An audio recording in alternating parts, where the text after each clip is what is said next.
가족이야기 채널에 오신 모든 분들 환영합니다. 저는 전역 후 3년째 처가살이 중인 사위입니다. 장인어른은 늘 제가 군대에서 보초나 서다 왔다며 비웃으셨고 세상 물정 좀 배우라며 억지로 파티에 끌고 가셨습니다. 그런데 그곳에서 장인어른의 옛 부대장님이 저를 보시더니 장내 모든 사람을 경악하게 만든 한마디를 내뱉으셨습니다. 쨍! 저는 찻잔을 유리 테이블 위에 내려놓았습니다. 넓은 거실을 가득 채운 고풍스러운 가구들 사이로 찻잔 부딪히는 소리가 나지막이 울려 퍼졌습니다. 새로 우려낸 녹차의 향이 채 퍼지기도 전에 장인어른이신 박대령님의 불호령이 떨어졌습니다. 그 고함 소리는 나른했던 오후의 정적을 갈기갈기 찢어 놓았습니다. 자네는 그 걸레짝 같은 옷을 입고 어른들을 뵈러 갈 생각인가? 제정신이야. 자네 꼴이 지금 사람 같아 보여? 아니면 어디 시장 바닥에서 굴러먹던 사람 같아 보여? 저는 고개를 들었습니다. 분노로 얼굴이 붉게 달아오른 장인어른의 얼굴을 제 평온한 시선이 스쳐 지나갔습니다. 장인어른은 커다란 전신 거울 앞에서 낡았지만 깔끔하게 다려진 옛 군복을 매만지고 계셨습니다. 왼쪽 가슴에는 크리스탈 샹들리에 불빛에 반사되어 반짝이는 훈장들이 가득 달려 있었습니다. 그 위엄 있는 모습과 거울에 비친 제 모습은 극명한 대조를 이루었습니다. 저는 목깃이 늘어난 회색 폴로 셔츠에 낡은 베이지색 면바지를 입고 있었습니다. 아버님, 이 정도면 단정하고 깨끗하지 않습니까? 저는 낮고 차분한 목소리로 대답했습니다. 제 말투에는 어떠한 반항의 기미도 없었습니다. 단정하고 깨끗해. 박대령님이 쿵 돌아섰습니다. 분노로 떨리는 그의 손가락이 제 얼굴을 향했습니다. 자네 오늘이 무슨 날인 줄 알기나 해? 월남전, 참전 고위급, 예비역 장성들 모임이야. 전부 장군님들, 사단장님들, 사회적으로 힘 좀 쓰는 분들이라고. 자네가 이런 차림으로 내 옆에 서 있는 건 이 집안 얼굴에 똥칠하는 거나 마찬가지야.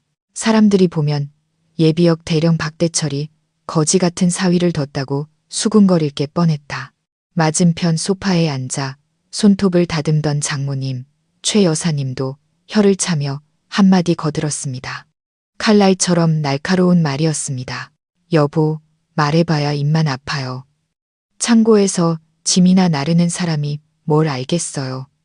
1년 내내 땀하고 기름 냄새에 찌들어 사는 사람인데 저런 사람한테 비싼 양복 입혀봐야 공작 깃털 빌려 입은 까마귀 꼴이지. 그냥 집에 있으라고 해요. 따라가서 망신만 당할 일 있어요. 저는 조용히 고개를 숙여 제 손을 내려다보았습니다. 손바닥에 박인 두껍고 딱딱한 굳은 살은 수만 시간 동안 총과 칼을 다루며 훈련한 흔적이었습니다. 하지만 이제 이 굳은 살은 그저 천한 막노동의 증표로 여겨질 뿐이었습니다. 지난 3년간 저는 이런 비난에 익숙해졌습니다. 마치 오염된 공기를 마시며 살아야 하는 것처럼 그것은 제 일상의 일부가 되어버렸습니다. 죄송합니다. 아버님, 어머님. 하지만 서연이가 꼭 같이 가달라고 해서요. 오늘 다른 분들도 다들 부부 동반으로 오신다고 저만 안 가면 서연이가 속상해할 것 같다고 했습니다. 저는 여전히 공손한 태도를 유지했습니다. 제 아내 서연의 이름이 나오자 박대령님은 더욱 화를 냈습니다. 그는 짙은 색 넥타이를 고쳐매며 차갑게 코웃음을 쳤습니다. 서연이가 자네를 너무 오냐오냐 하니까 자네가 기어오르는 거야. 잘 들어. 오늘 가서는 입국 다물고 있어. 괜히 아는 척 떠벌리지 말고. 누가 직업을 묻거든 물류관리팀장이라고 해. 창고 관리인이라고 솔직하게 말했다간 내 얼굴 못 들고 다니니까 창피해서 죽을 지경이라고.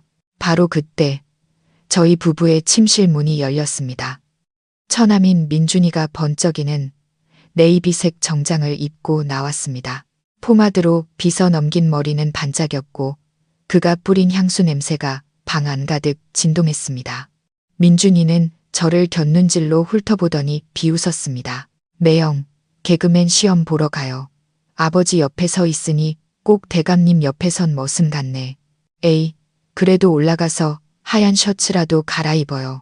아무리 그래도 창고 팀장님인데 저는 민준이의 비아냥에 대꾸하지 않았습니다. 제 마음속에는 보통 사람이라면 느낄 분노조차 없었습니다. 제 피는 여전히 느리게 흘렀고 심박수는 1분당 60회로 안정적이었습니다.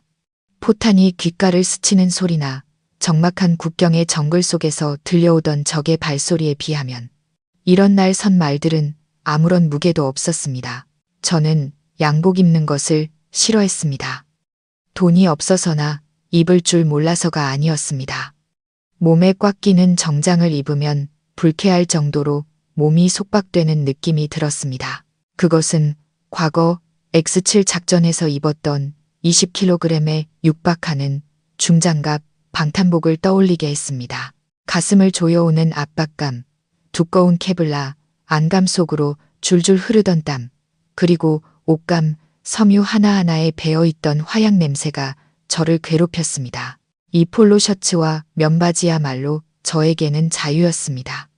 이 옷은 제가 최대한 민첩하게 움직일 수 있게 해주었습니다. 만약 무슨 일이 터진다면 저는 정장 바지의 좁은 재봉선에 방해받지 않고 높이 발차기를 하거나 총알을 피하기 위해 몸을 굴릴 수 있었습니다. 전역한 지 3년이 지났지만 직업적 습관은 제 모든 세포에 깊이 새겨져 옷을 고르는 방식까지 지배하고 있었습니다. 아빠, 엄마, 민준아, 왜 다들 인수 씨한테 그래요? 따뜻하지만 약간 떨리는 서연의 목소리가 들렸습니다. 아내가 침실에서 나왔습니다. 오늘은 단아한 크림색 원피스를 입고 머리를 단정하게 묶어 올린 모습이었습니다. 가벼운 화장을 했지만 그 너머로 피곤함과 걱정스러운 기색을 감출 수는 없었습니다. 서연은 제 곁으로 다가왔습니다. 그녀의 작은 손이 제 거친 손을 잡고 힘을 주듯 살며시 쥐었습니다.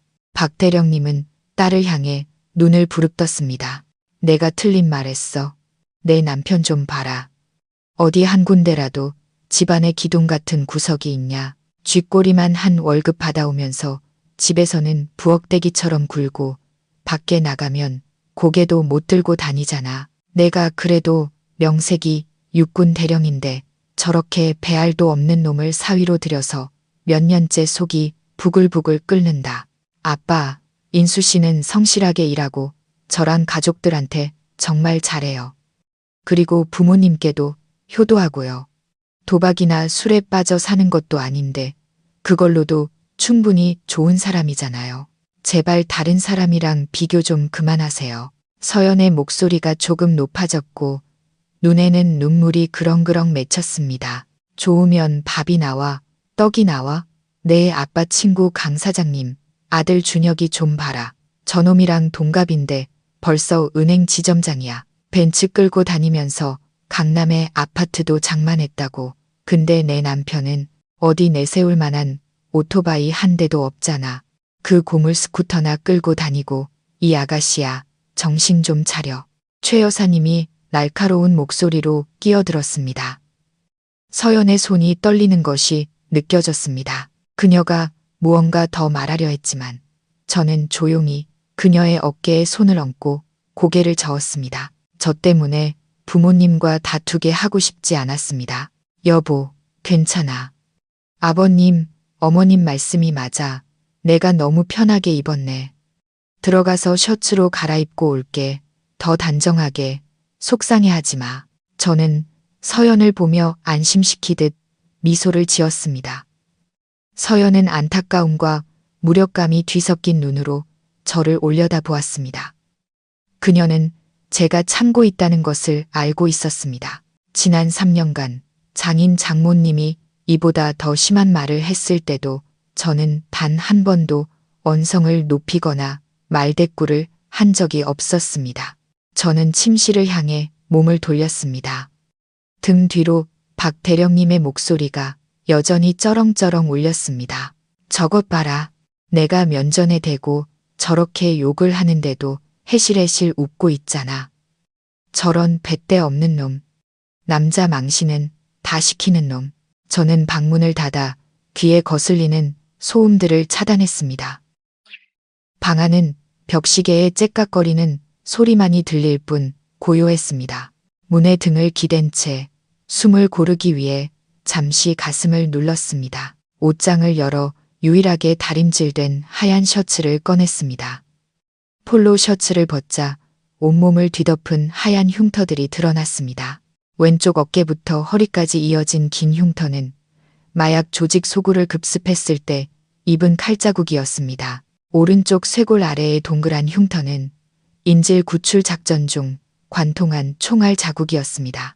그 외에도 수많은 작은 흉터들이 있었고 각각의 흉터는 제가 죽음의 문턱을 넘나들었던 기록이었습니다. 박 대령님은 저를 배알 없는 놈이라고 불렀습니다. 사람들은 저를 쓸모없는 놈이라고 했습니다.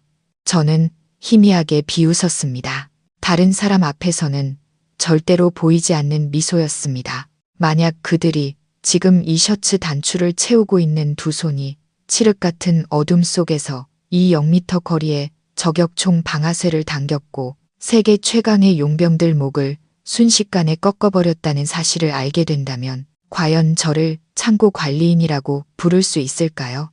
하지만 저는 약속했습니다. 제 전우 스모에게 그리고 제 자신에게 약속했습니다. 그 과거는 잠들어야만 한다고, 태풍이라는 이름의 괴물은 족쇄에 묶여 있어야만 한다고. 저는 그 어떤 국가도 수여하지 않은 살갗에 새겨진 훈장들을 가리기 위해 하얀 셔츠를 입었습니다. 오직 죽음의 신만이 저의 증인이었습니다. 밖으로 나가 저는 다시 김인수가 되었습니다. 이 집안의 순하고 무기력한 사위. 저는 하얀 셔츠를 면바지 안에 단정하게 넣어 입고 거실로 돌아왔습니다. 민준이처럼 비싼 정장은 아니었지만 한결 단정해 보였습니다. 서연은 여전히 그 자리에 서서 빨개진 눈으로 저를 걱정스럽게 바라보고 있었습니다. 제가 다가가자 그녀는 서둘러 제 셔츠 깃을 바로잡아 주었습니다. 그녀의 손가락이 목 부근 철조망에 긁혔던 희미한 흉터를 스쳐 지나갔습니다. 그녀는 그 흉터의 진짜 이유를 몰랐습니다. 제가 서울에 막 올라와 건설 현장에서 일할 때 다친 사고 흉터라고만 생각하고 있었습니다. 당신 불편하게 해서 미안해. 저는 우리 둘만 들릴 정도로 속삭였습니다. 서연은 목맨 소리로 고개를 저었습니다. 당신 잘못 아니에요. 부모님이 너무 기대가 크셔서 그래요. 마음에 담아두지 말아요. 오늘 그냥 내 옆에만 꼭 붙어 있어요. 알았죠? 저는 고개를 끄덕였습니다. 아내에 대한 무한한 연민이 솟아올랐습니다. 서연은 정말 멋진 여자였습니다. 그녀는 장교 아버지와 교사 어머니 밑에서 유복하게 자랐습니다. 본인 또한 무역회사의 회계팀장이었습니다. 서연은 단 한 번도 저의 초라한 배경을 무시한 적이 없었습니다. 제가 막 전역했을 때 저는 낡은 배낭 하나와 외상 후 스트레스 장애를 앓는 사람의 공허한 눈빛으로 서울 거리를 헤맸습니다. 비가 억수같이 쏟아지던 어느 오후 저와 부딪힌 사람이 바로 서연이었습니다. 그녀는 저의 음울한 분위기를 두려워하지 않았습니다. 오히려 그녀의 다정함이 저를 지독한 기억의 늪에서 끌어내 주었습니다. 그녀는 집도 차도 직업도 없는 남자인 저와 결혼하기 위해 온 가족의 반대를 무릅썼습니다. 지난 3년간 그녀는 가족의 경멸과 남편의 침묵이라는 양쪽의 포화 속에서 버텨왔습니다. 그녀가 짊어진 압박은 결코 작지 않았습니다. 저는 서연이 장모님의 비수 같은 말들 때문에 밤에 욕실에서 몰래 우는 것을 알고 있었습니다. 하지만 밖에서는 늘 미소를 지으며 제 손을 굳게 잡아주었습니다. 아직 멀었어? 꾸물거리지 말고 어서 가자. 어르신들 기다리시게 할 거야. 박 대령님의 목소리가 제 상념을 끊었습니다. 온 가족이 서둘러 현관으로 향했습니다. 민준이가 능숙하게 자동차 키를 돌리며 앞장섰고 박 대령님과 최 여사님은 고개를 빳빳이 세운 채 그 뒤를 따랐습니다. 저와 서연은 맨 마지막에 걸었습니다. 서연이 최 여사님의 핸드백을 들려고 몸을 숙이자 제가 재빨리 가로챘습니다. 제가 들게요. 최 여사님이 돌아보며 저를 쏘아보았습니다. 조심해서 들어. 그 가방이 자네 석 달치 월급보다 비싸니까. 흠집이라도 나면 자네 집 팔아도 못 갚을 줄 알아. 저는 아무 말 없이 고개만 까딱했습니다. 저는 그 에르메스 가방의 가격을 잘 알고 있었고 그것이 지난 생일 때 민준이가 선물한 최고급 짝퉁이라는 것도 알고 있었습니다. 하지만 저는 결코 그 사실을 폭로한 적이 없었습니다. 이 집에서는 때때로 진실보다 체면이 더 중요했기 때문입니다. 마당으로 나가자 민준이의 번쩍이는 검은색 도요타 캠리가 대기하고 있었습니다. 이것이 올해 박 대령님 댁의 가장 큰 자랑거리였습니다. 그는 어딜 가나 자기 아들이 얼마나 유능하고 젊은 나이에 성공해서 자수성가로 차를 샀는지 자랑했습니다. 부모님, 뒷자리에 넓게 앉으세요. 민준이가 싹싹하게 뒷문을 열었습니다. 박 대령님과 최 여사님은 시원한 에어컨 바람을 즐기며 차에 올라탔습니다. 서연이 저와 함께 타려고 뒷문을 열려던 순간 민준이가 장난기 어린 얼굴로 막아섰습니다. 어이쿠, 차가 좁아서요. 뒷자리는 부모님이랑 누나까지 타면 딱 맞겠네. 매형은 그냥 택시 타거나 아니면 오토바이 타고 뒤따라오세요. 아, 조수석? 거긴 어르신들 드릴 선물 쌓아둬서요. 앉았다가 다 뭉개지면 곤란하잖아요. 민준이의 명백한 의도였습니다. 5인승 캠리에 4명이 타는 것은 넉넉했습니다. 그는 저를 깎아내리고 이 고급 승용차 뒤를 하인처럼 오토바이를 타고 따라오게 만들고 싶었던 겁니다. 서연의 얼굴이 굳어졌습니다. 민준아, 너 무슨 소리 하는 거야? 자리 많잖아. 인수 씨는 내 남편이고 내 매형이야. 선물들 당장 트렁크로 옮겨. 아, 누나, 트렁크는 부장님 골프채 때문에 꽉 찼단 말이야. 그리고 매형은 원래 오토바이 타는 게 익숙하잖아. 괜히 차 탔다가 멀미에서 토하기라도 하면 나만 고생이라고. 민준이는 도전적인 말투로 어깨를 으쓱했습니다. 그럼 나도 인수 씨랑 오토바이 타고 갈래. 오빠, 우리 오토바이 타고 가요. 차 안은 너무 답답해. 서연은 단호하게 제 손을 잡았습니다. 그녀의 행동에 차 안에 있던 박 대령님의 심기가 불편해졌습니다. 그는 창문을 내리며 소리쳤습니다. 박서연, 너 지금 반항하는 거냐? 그렇게 쫙 빼입고 그 고물 오토바이 뒤에 타고 먼지 뒤집어 쓰고 싶어. 당장 차에 타. 그리고 저놈은 사내 자식이면 알아서 갈 방법을 찾아야지. 내 마누라까지 고생시키지 말고. 저는 서연의 눈에 차오르는 분노와 슬픔을 보았습니다. 만약 지금 제가 그녀를 오토바이에 태운다면 그녀는 앞으로 한 달 내내 부모님께 시달릴 것이 뻔했습니다. 더 중요한 것은 그녀의 예쁜 원피스가 더러워지는 것을 원치 않았다는 점입니다. 여보, 차에 타. 난 오토바이 타고 가도 괜찮아. 지름길로 가면 차보다 더 빨리 도착할 수도 있어. 어서 타. 부모님 마음 편하게 해드려야지. 하지만 이건 너무하잖아요. 정말 괜찮아. 이따가 로비에서 봐. 저는 서연의 등을 살며시 차문 쪽으로 밀었습니다. 그녀는 마지못해 차에 오르면서도 걱정스러운 눈으로 저를 돌아보았습니다. 차 문이 닫히며 아내의 슬픈 얼굴이 시야에서 사라졌습니다. 차가 움직이기 시작했고 민준이는 일부러 가속 페달을 밟아 제게 매연을 한바탕 뿜어내고는 쏜살같이 사라졌습니다. 마당에 홀로 남겨진 저는 바지에 묻은 먼지를 가볍게 털어냈습니다. 괜찮아. 혼자 가는 게 오히려 편해. 저는 페인트가 벗겨진 낡은 스쿠터를 끌고 대문 밖으로 나갔습니다. 경쾌하게 터지는 엔진 소리가 저 집 안에서 들리는 가식적인 말들보다 훨씬 정겹게 느껴졌습니다. 헬멧을 쓰고 턱끈을 단단히 맸습니다. 제 눈빛이 변했습니다. 더 이상 순종적이거나 굴욕적인 모습은 없었습니다. 그 눈은 날카롭고 고도로 집중되어 있었습니다. 저는 스로틀을 감았고 스쿠터는 쏜살같이 튀어나갔습니다. 비록 스쿠터였지만 제 운전 실력은 민준이처럼 시내에서나 운전하는 사람들과는 비교할 수 없는 수준이었습니다. 퇴근 시간에 서울은 거미줄처럼 복잡했습니다. 사람들은 빽빽하게 얽혀 있었고 경적 소리와 매연이 자욱했습니다. 다른 사람들에게는 혼돈이었지만 저에게는 질서였습니다. 저는 차들 사이에 가장 좁은 틈을 비집고 들어가며 속도와 거리를 절대적인 정확성으로 계산했습니다. 얼굴을 스치는 바람에는 아스팔트의 열기와 기름 냄새가 섞여 있었습니다.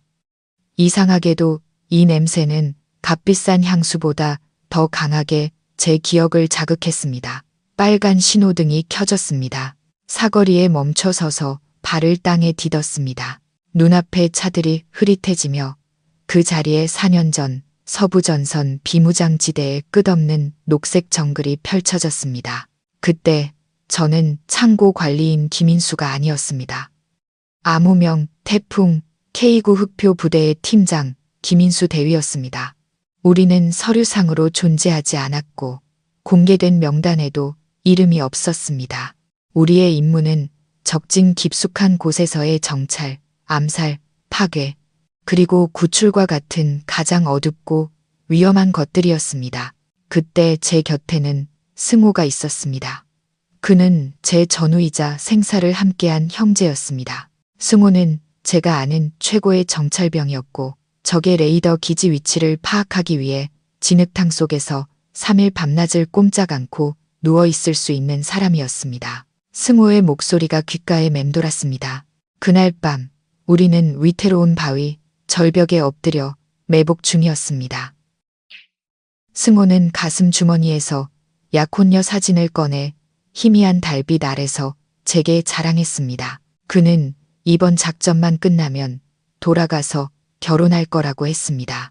그리고 제게도 살기가 너무 강하니 여자를 만나 중화시켜야 한다며 장가갈 생각을 해보라고 권했습니다. 저는 웃었습니다. 아주 드문 미소였습니다. 하지만 곧 지옥이 닥쳤습니다.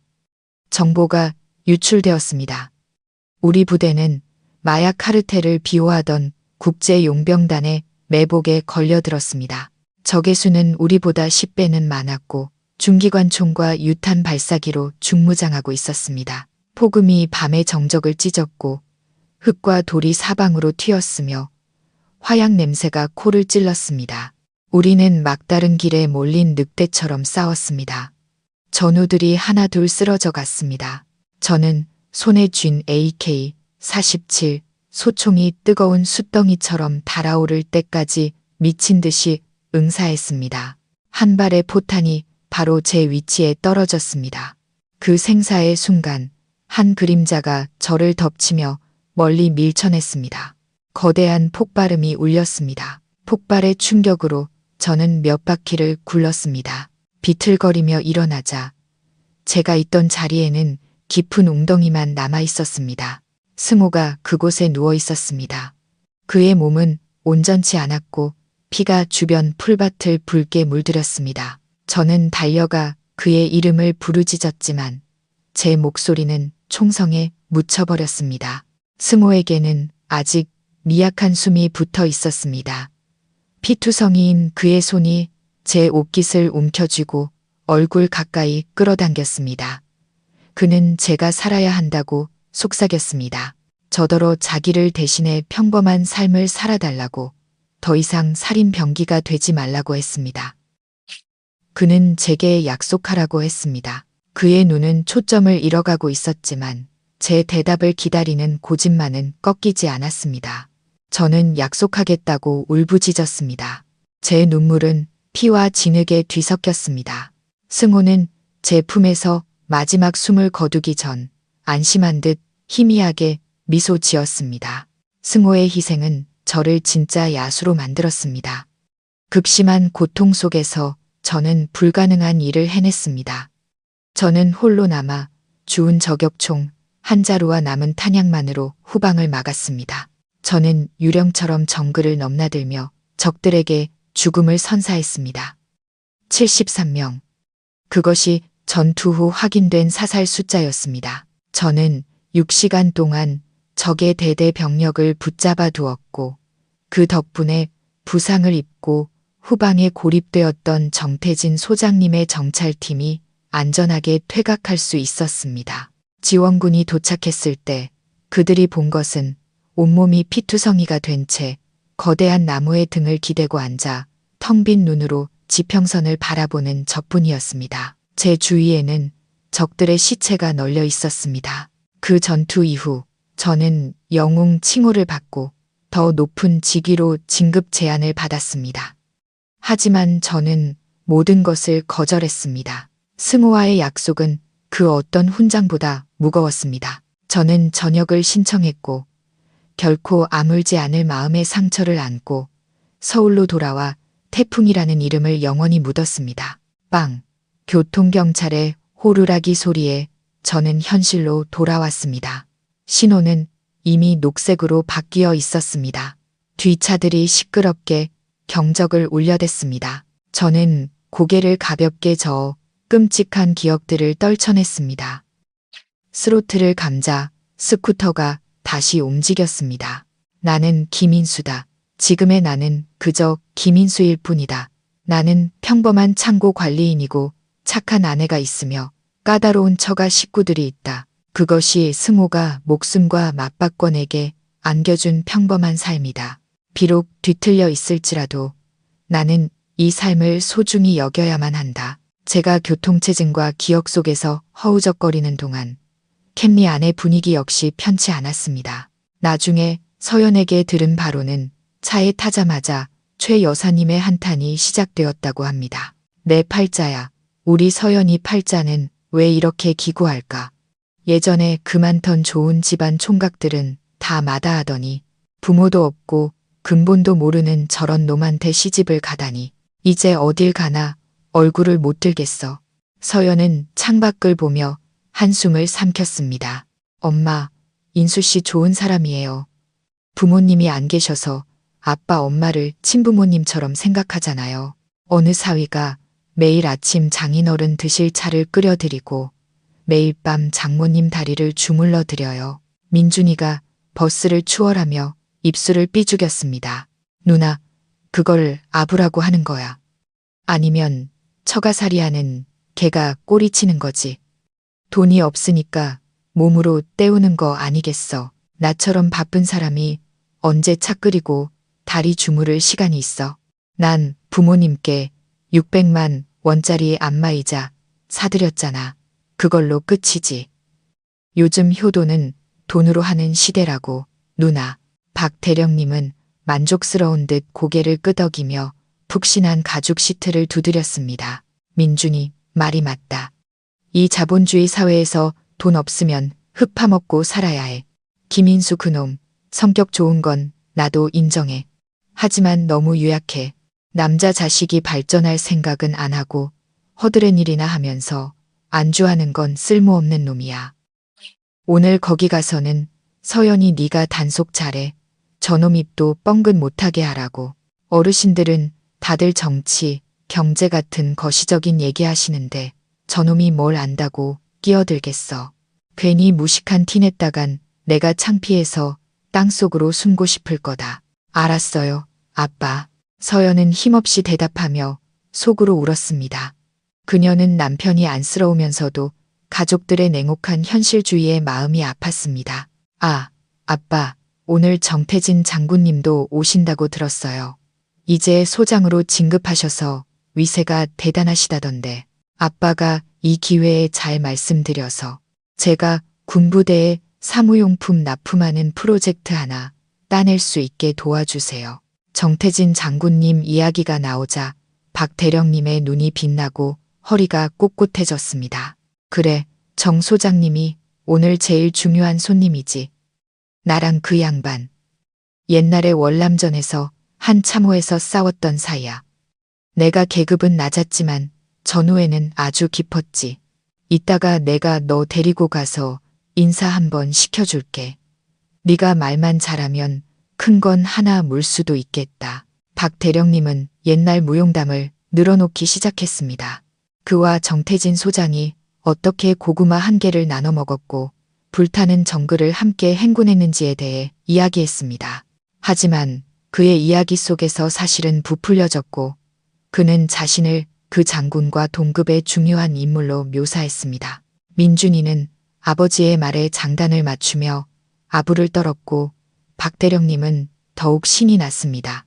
최 여사님은 이따가 누구 부인을 만나면 이 핸드백을 어떻게 자랑할지, 민준이의 직급을 어떻게 하면 자연스러우면서도 돋보이게 말할 수 있을지 계산하고 있었습니다. 그들 중 누구도 서연의 감정에는 관심이 없었고 뒤에서 묵묵히 스쿠터를 몰고 오는 저를 기억하는 사람은 더더욱 없었습니다. 차는 육군회관 정문 앞에 멈췄습니다. 그곳은 화려하지만 삼엄하게 경비가 서려 있는 곳이었습니다. 높은 담벼락과 무거운 철문, 그리고 총을 든 2명의 위병이 서 있었습니다. 민준이가 창문을 내리고 금박이 입혀진 초대장을 내밀었습니다. 위병이 꼼꼼히 확인한 후 경례를 하고 차를 들여보냈습니다. 민준이가 비죽 웃었습니다. 이게 바로 클라스라는 거지. 서연 누나의 귀한 매형은 정문에 도착했다가 쫓겨나는 거 아닌가 몰라. 그 고물 스쿠터 보고 누가 손님이라고 믿겠어. 서연은 아무 말도 하지 않았습니다. 그녀는 차가 로비에 멈추자마자 서둘러 문을 열고 내렸습니다. 그녀는 남편의 익숙한 모습을 찾기 위해 주위를 두리번거렸습니다. 저는 그들보다 5분이나 먼저 도착해 있었습니다. 제 스쿠터는 주차장 한 구석에 가지런히 세워져 있었습니다. 손님들은 대부분 차를 타고 와서 오토바이 주차장은 텅 비어 있었습니다. 저는 로비에 서서 등 뒤로 깍지를 낀 채 조용히 건물의 구조를 살피고 있었습니다. 민준이의 차가 들어오는 것을 보고 저는 밖으로 나갔습니다. 언제 왔어요? 서연이 달려와 제 손을 잡았습니다. 그녀의 손은 얼음장처럼 차가웠습니다. 방금 도착했어. 어서 들어가자. 저는 미소 지으며 바람에 헝클어진 그녀의 머리카락을 정리해 주었습니다. 민준이는 차에서 내려 주차 요원에게 키를 던져주고는 옷매무새를 가다듬었습니다. 그는 저를 향해 턱을 치켜들었습니다. 이야, 지름길로 오니 도둑놈처럼 빠르네. 자, 들어가서 아버지 뒤에 딱 붙어 있어요. 괜히 설쳐대지 말고. 박 대령님은 헛기침을 하며 자세를 바로 잡았습니다. 그의 얼굴에는 긴장감과 위험이 서려 있었습니다. 그는 저를 돌아보며 날카로운 눈빛으로 다시 한번 경고했습니다. 내가 한 말 명심해. 네, 아버님. 저는 고개를 끄덕였습니다. 온 가족이 휘황찬란한 불빛의 로비로 들어섰습니다. 저는 맨 뒤에서 걸었지만 제 시선은 크리스탈 샹들리에나 화려한 연회 테이블을 향하지 않았습니다. 제 눈은 건물의 사각지대와 비상 탈출구를 빠르게 훑고 있었습니다. 특히 평상복을 입었지만 군인의 자세로 연회장 곳곳에 흩어져 있는 남자들을 주시했습니다. 늑대의 본능이 깨어나고 있었습니다. 원하든 원치 않든 오늘 밤은 평범한 밤이 아닐 것 같았습니다. 제 발이 대리석 바닥에 차가운 감촉을 느끼며 연회장 안으로 들어섰습니다. 중앙 냉방 시스템에서 뿜어져 나오는 시원한 공기가 얼굴에 닿았고 그 안에는 은은하면서도 위험 있는 향 냄새가 섞여 있었습니다. 육군회관은 단순한 연회장이 아니었습니다. 그곳은 권력과 강철 같은 규율의 상징이었습니다. 천장은 높았고 금성 오각별 문양이 도들새김되어 있었습니다. 양쪽 벽에는 과거 치열했던 전쟁터의 모습을 담은 거대한 유화들이 걸려 있었습니다. 직원들은 미끄러지듯 조용히 움직였고 단정한 복장과 전문적인 태도를 유지하면서도 일정한 거리를 두었습니다. 박 대령님은 들어서자마자 이 화려한 공기를 폐속 깊이 들이마시려는 듯 심호흡을 했습니다. 그의 눈이 자부심으로 빛났습니다. 여보, 봤소? 이게 바로 격이라는 거야. 저 밖에 있는 5성급 호텔들이 어떻게 여기 기품에 비할 수 있겠어. 여긴 고위 간부나 국가 유공자들만 들어올 수 있는 곳이라고. 최 여사님은 고개를 끄덕이며 비단 한복 저고리를 매만졌습니다. 정말 대단하네요, 여보. 여기 들어오니 사람 품격도 덩달아 올라가는 것 같아요. 민준이는 붉은 한복을 입고 손님을 맞이하는 안내원들을 넋놓고 쳐다보고 있었습니다. 그는 저를 돌아보며 비웃었습니다. 김인수 씨, 조용히 걷고 조용히 말해요. 여기서 뭐 하나 깨뜨렸다간 당신 몸값으로도 못 갚으니까. 저는 민준이의 말에 신경 쓰지 않았습니다. 제 정신은 눈에 보이는 것들을 분석하느라 바빴습니다. 보통 사람들은 화려함만 보지만 제 눈에는 요새가 보였습니다. 출입구는 이중으로 통제되고 있었습니다. 커다란 화분 뒤에 교묘하게 위장된 금속 탐지기를 발견했습니다. 문을 지키는 위병들은 평범한 의무병이 아니었습니다. 어깨 너비로 벌린 다리, 안정적인 무게중심, 그리고 한 곳에 시선을 고정하지 않는 눈빛은 그들이 고급 훈련을 받은 프로라는 것을 보여주었습니다. 박 대령님께 경례하는 위병의 손을 힐끗 보았습니다. 검지와 중지 마디에 특징적인 굳은 살이 박여 있었습니다. 적어도 일주일에 500발 이상 권총 사격을 하는 사람의 손이었습니다. 이들은 요인 경호를 전담하는 경호 부대였습니다. 이들을 동원했다는 것은 오늘 참석자 중에 극도로 중요한 인물이 있다는 증거였습니다.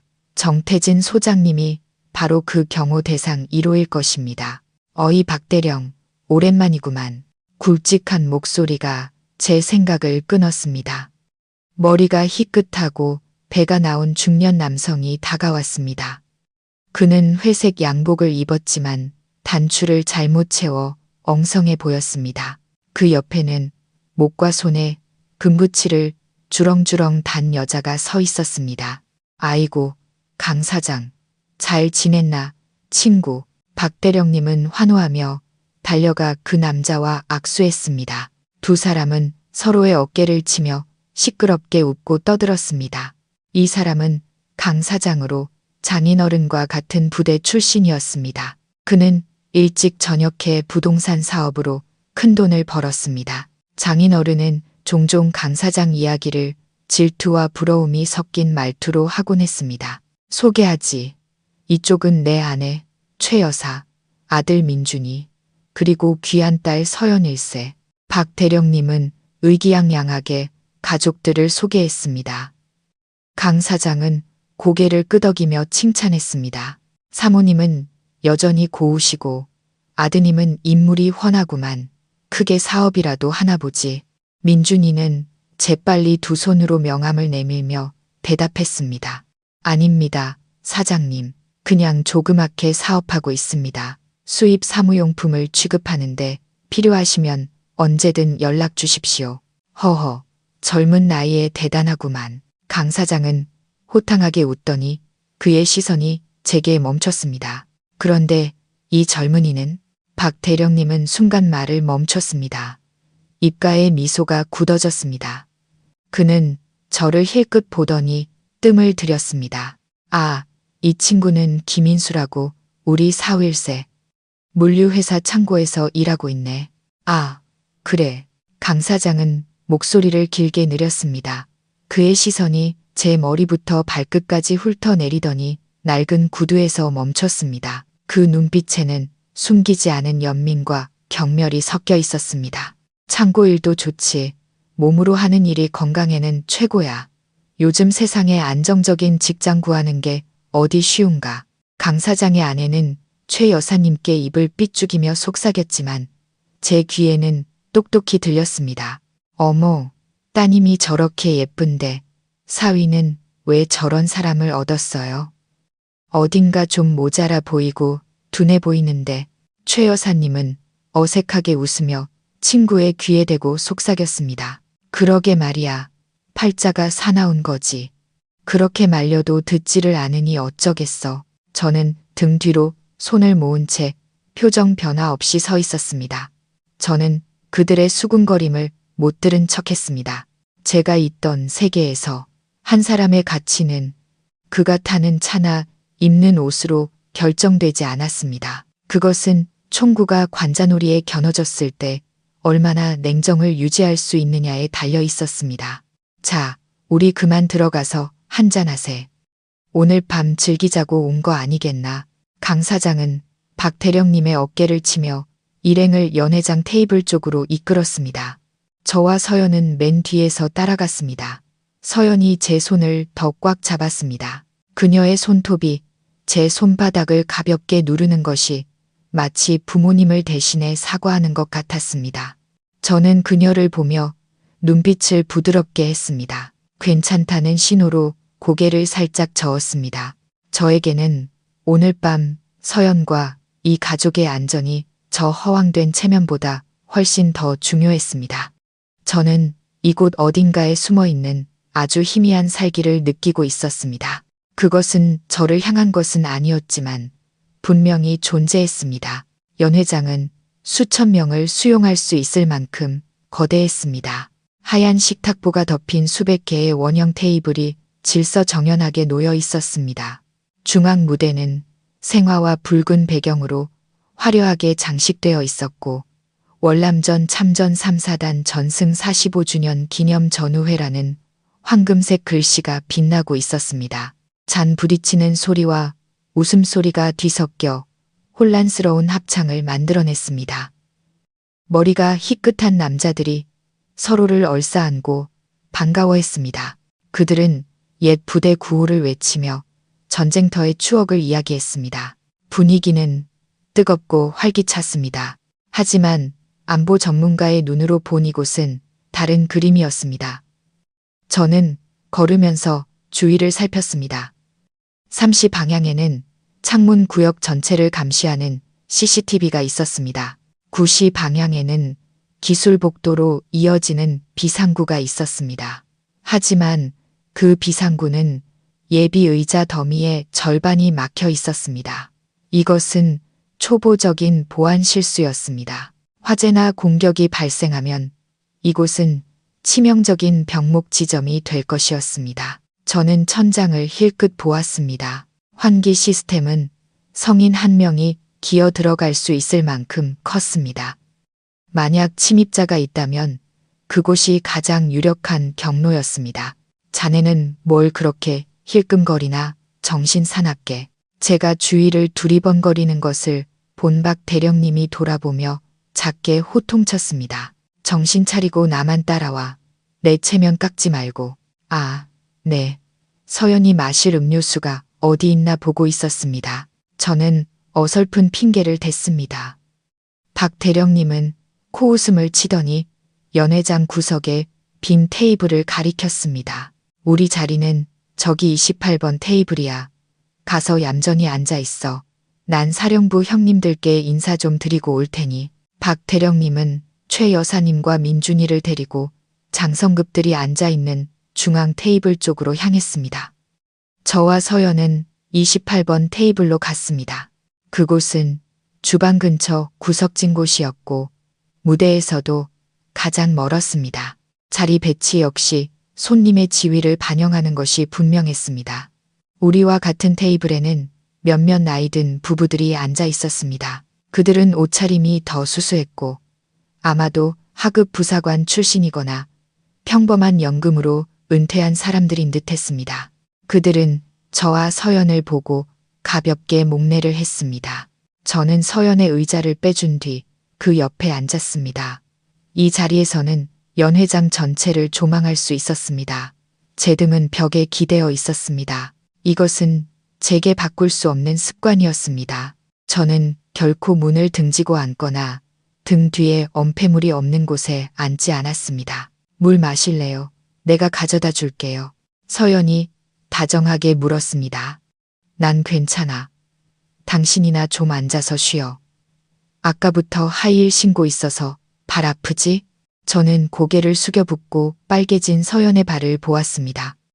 저는 테이블 밑에서 제 발로 그녀의 발뒤꿈치를 살짝 받쳐주어 그녀가 잠시나마 다리를 펼 수 있게 했습니다. 서연은 고마운 듯 미소 지었습니다. 제 시선은 계속해서 군중을 훑었습니다. 그러다 와인 쟁반을 들고 테이블 사이를 오가는 한 남자 직원에게 시선이 멈췄습니다. 그는 움직임이 꽤 유연했지만 오른쪽 어깨가 약간 굳어 있었습니다.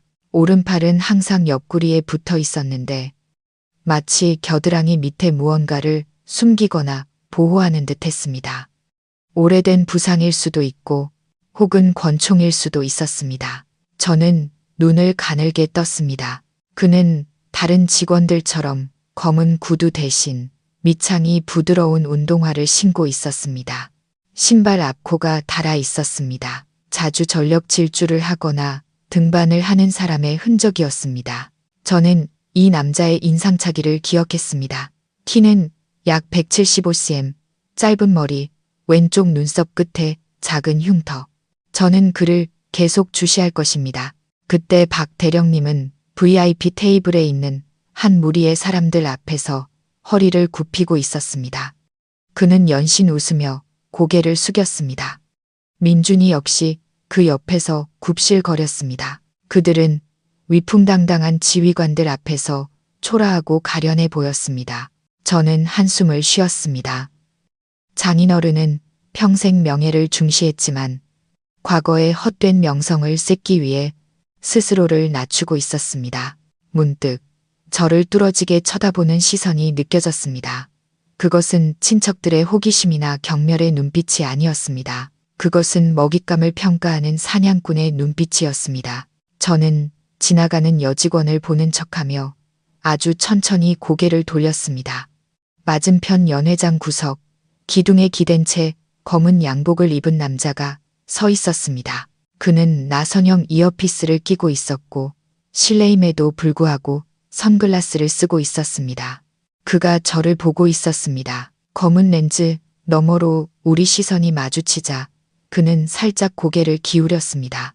비슷한 수준의 상대를 만났을 때 나타나는 이 바닥 사람들의 본능적인 반응이었습니다. 저는 즉시 멍한 표정으로 바꾸고 물컵을 들어 어설프게 마시다가 몇 방울을 옷에 흘렸습니다. 그 남자는 비웃으며 고개를 돌렸습니다. 아마 자기가 사람을 잘못 봤다고 생각했을 겁니다. 옷에 물이나 흘리는 어수룩한 남자가 위협이 될 리 없다고 저는 물컵을 내려놓으며 입꼬리를 살짝 올렸습니다. 그들이 저를 무해한 존재로 생각하게 두는 것이 최선이었습니다. 가장 위험한 늑대는 양의 탈을 쓸 줄 아는 늑대니까. 연회 음식들이 나오기 시작했습니다. 랍스터 치즈구이, 샥스핀 수프, 블랙페퍼, 스테이크 등 화려한 요리들이 차례로 등장했습니다. 고소한 음식 냄새가 독한 양주 냄새와 어우러져 뜨거운 분위기를 만들었습니다. 박 대령님은 술과 흥분으로 얼굴이 벌개져서 자리로 돌아왔습니다.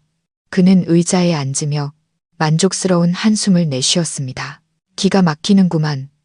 방금 작전사령부 웅 대령님이랑 악수했는데 그분이 날 기억하시더라고. 박흉터 맞지? 하시는데 온몸에 전율이 흘렀다니까. 최 여사님은 가슴을 쓸어내리며 웃었습니다. 여보, 최고네요. 그럼 그분께 우리 민준이 소개는 했어요? 당연하지. 우리 아들이 사업하는데 한번 뵙고 싶다고 말씀드렸더니 고개를 끄덕이시더군. 이번에 우리 집안 대박 나겠어. 민준이는 눈을 가늘게 뜨고 웃으며 아버지께 술을 따랐습니다. 아버지가 최고예요. 감사합니다. 아버지, 제가 옆 테이블 어르신들께 인사 겸 한 잔 올리고 오겠습니다. 민준이는 술잔을 들고 아까 그 강 사장 테이블로 갔습니다. 박 대령님은 저를 보더니 얼굴이 다시 굳어졌습니다. 넌 거기서 멍하니 앉아만 있을 거냐? 어른들께 가서 인사 한 잔 올릴 생각도 안 하고? 아버지, 인수 씨는 술 잘 못 마셔요. 서연이 급히 변호했습니다. 못 마셔도 마셔야지. 사내 자식이 사회생활하면서 술도 못 마시면 그게 뭐야. 너 강 사장 테이블 가서 아까 일 사과도 할 겸 술 한 잔 올리고 와. 빨리. 박 대령님이 명령했습니다. 저는 거절할 수 없다는 것을 알았습니다.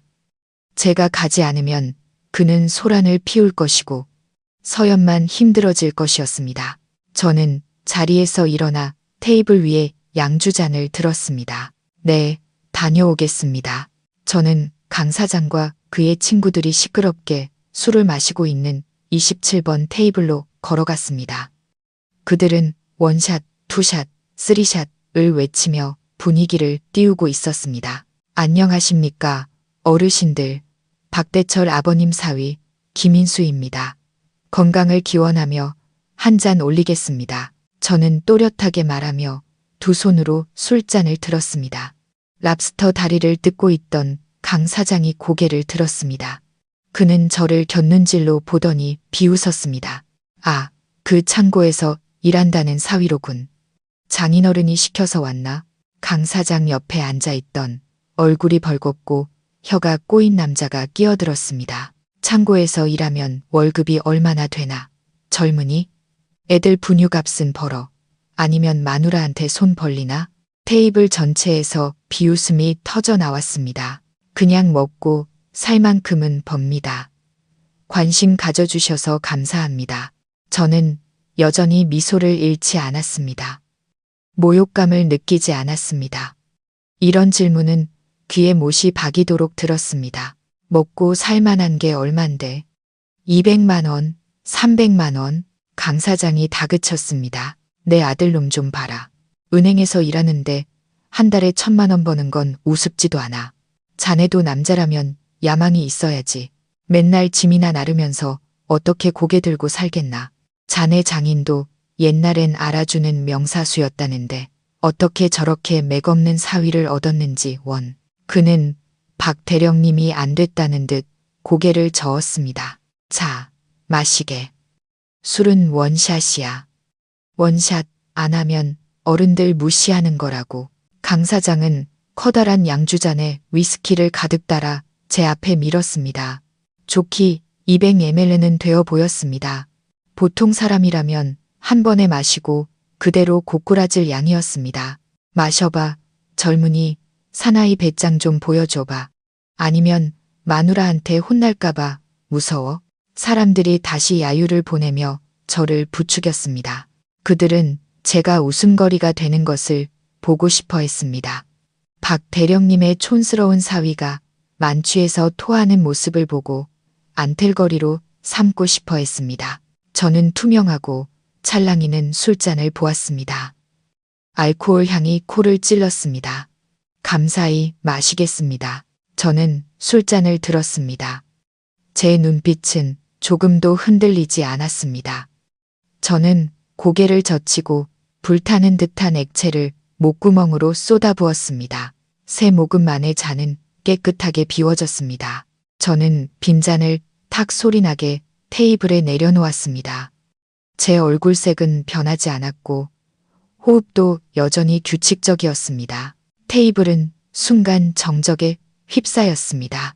그들은 놀라서 눈을 동그랗게 뜨고 저를 쳐다보았습니다. 저처럼 허약해 보이는 사람이 그렇게 엄청난 주량을 가졌을 거라고는 아무도 생각하지 못했습니다. 그럼 이만 가보겠습니다. 맛있게 드십시오. 저는 고개 숙여 인사하고 몸을 돌렸습니다. 등 뒤에서 수군거리는 소리가 들렸습니다. 저놈 술 마시는 거 봐라. 꼭 물 마시는 것 같네. 막노동하면서 싸구려 소주를 달고 살았나 보지. 그러니 주량이 세지. 저는 자리로 돌아왔습니다. 서연이 걱정스러운 눈으로 저를 보았습니다. 그렇게 많이 마셔서 괜찮아요? 괜찮아. 이 술 약하네. 저는 거짓말을 했습니다. 아주 독한 술이었지만 제 몸은 알코올을 포함한 각종 독소에 저항하도록 훈련되어 있었습니다. 제 간은 평범한 사람보다 2배의 효율로 작동했습니다. 박 대령님은 제가 돌아오자 턱을 까딱이며 물었습니다. 어땠냐? 뭐 실수한 건 없고? 네, 어르신들이 술 잘 마신다고 칭찬해 주셨습니다. 박 대령님은 흥소리를 내며 만족한 듯한 표정을 지었습니다. 적어도 술 문제로 자기 체면을 깎지는 않았으니까요. 연회가 한창 무르익을 무렵 예기치 못한 사고가 발생했습니다. 우리 테이블은 주방에서 나오는 주통로 바로 옆에 있었습니다. 직원들은 뜨거운 음식이 담긴 쟁반을 들고 쉴 새 없이 오갔습니다. 한 젊은 남자 직원이 높이 쌓아 올린 레드와인 잔타워를 들고 오고 있었습니다. 아마 서두르거나 부주의했기 때문일 겁니다. 우리 가족 테이블을 지나갈 때 그는 통로 쪽으로 뻗어 있던 민준이의 의자 다리에 걸려 넘어졌습니다. 악! 직원이 비명을 질렀고 그의 몸이 앞으로 휘청거렸습니다. 손에 든 와인 쟁반이 한쪽으로 기울었습니다. 관성에 따라 그 와인 잔타워는 최 여사님과 박 대령님이 앉아있는 테이블 위로 쏟아질 기세였습니다. 모든 일이 순식간에 일어났습니다. 최 여사님은 피처럼 붉은 액체가 담긴 유리잔들이 자신을 향해 날아오는 것을 보고 눈을 크게 뜰 수밖에 없었습니다. 그녀는 비명을 질렀지만 목소리는 목구멍에서 막혀 나오지 않았습니다. 박 대령님은 몸이 굳어 반응할 틈도 없었습니다. 민준이는 휴대폰만 보느라 아무것도 모르고 있었습니다. 만약 저 와인이 쏟아진다면 최 여사님의 비싼 옷이 망가지는 것은 물론이고 깨진 유리 조각이 그녀의 얼굴에 심각한 상처를 입힐 수도 있었습니다. 시간이 제 눈앞에서 멈춘 것 같았습니다. 그 순간 제 주변 세상은 슬로우 모션으로 바뀌었습니다. 저는 잔에서 튀어나오는 와인 한 방울 한 방울을 보았습니다. 저는 직원의 경악한 표정을 보았습니다. 저는 쟁반의 낙하 궤도를 계산했고 제 몸은 자동적으로 반응했습니다. 저는 거기서 두 자리 떨어진 곳에 앉아 있었습니다. 저는 일어나지 않았습니다. 왼발을 축으로 삼아 상상할 수 없는 속도로 의자 위에서 몸을 회전시켰습니다. 제 왼손이 번개처럼 뻗어 나갔습니다. 퍽! 제 손은 쟁반이 최 여사님 얼굴에서 불과 10cm 떨어진 지점에서 그 모서리를 낚아챘습니다. 제 손목 힘은 수십 킬로그램의 유리와 액체의 낙하를 멈추기에 충분했습니다. 동시에 오른손을 뻗어 직원의 옷깃을 잡고 뒤로 강하게 당겨 그가 장인어른 위로 넘어지지 않게 했습니다. 모든 것이 멈췄습니다. 와인 쟁반은 제 왼손 위에서 안정적으로 멈춰 있었습니다.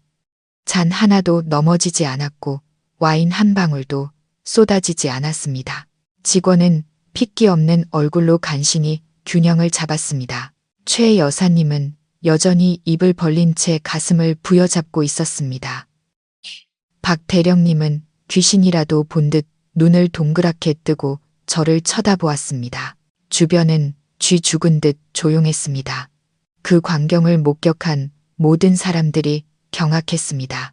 그들은 방금 무슨 일이 일어났는지 이해하지 못했습니다. 그저 눈 깜짝할 사이에 제가 쟁반을 막아냈다는 것만 보았을 뿐입니다. 저는 조용히 쟁반을 옆 테이블에 내려놓고 직원의 옷깃을 놓아주었습니다. 조심 좀 하지, 동생. 길 보고 다녀야지. 저는 나지막이 말했습니다. 제 목소리는 마치 떨어진 종이 한 장을 주운 것처럼 평온했습니다. 직원은 정신을 차리고 더듬거리며 연신 감사 인사를 했습니다. 감사합니다. 정말 감사합니다. 죄송합니다. 어르신들, 제가 부주의했습니다. 최 여사님은 그제야 정신을 차렸습니다. 그녀는 한숨을 내쉬며 창백한 얼굴로 말했습니다. 어휴, 깜짝이야. 하마터면 내 얼굴 다 망가질 뻔했네. 너는 걸음걸이가 왜 그 모양이야? 이놈아. 그녀는 직원에게 삿대질하며 호통쳤습니다. 박 대령님은 저를 뚫어지게 쳐다보았습니다. 그의 눈에는 의심이 가득했습니다. 자네, 어떻게 그런 짓을 한 거야? 그렇게 빨리. 저는 머리를 극적이며 평소의 어수룩한 표정으로 돌아와 웃었습니다. 아, 제가 창고에서 일하다 보니 익숙해져서요. 아버님. 매일 쓰러지는 상자들을 받다 보니 그냥 직업적인 반사 신경 같은 겁니다. 집 나르는 게 익숙해져서요. 그 설명은 일반인들에게는 그럴듯하게 들렸습니다. 박 대령님은 여전히 반신반의 하면서도 고개를 끄덕였습니다. 자네가 빨라서 다행이었지. 아니었으면 큰일 날 뻔했어. 이번엔 자네 공을 인정해주지. 민준이는 그제야 휴대폰에서 고개를 들고 멍하니 물었습니다. 무슨 일 있었어요? 왜 이렇게 시끄러워요? 서연은 저를 보았습니다. 그녀의 눈에는 자부심과 호기심이 뒤섞여 빛나고 있었습니다. 그녀는 제 남편이 힘이 세다는 것은 알았지만 이렇게 초인적인 속도를 낼 줄은 몰랐습니다. 하지만 저는 그 설명을 믿지 않는 한 사람이 있다는 것을 알았습니다. 방구석에서 아까 그 선글라스를 낀 남자가 선글라스를 벗고 있었습니다. 그는 저를 뚫어지게 쳐다보고 있었습니다. 그의 손이 이어피스에 닿았고 무언가 빠르게 말했습니다. 그의 시선은 면도날처럼 날카로웠습니다.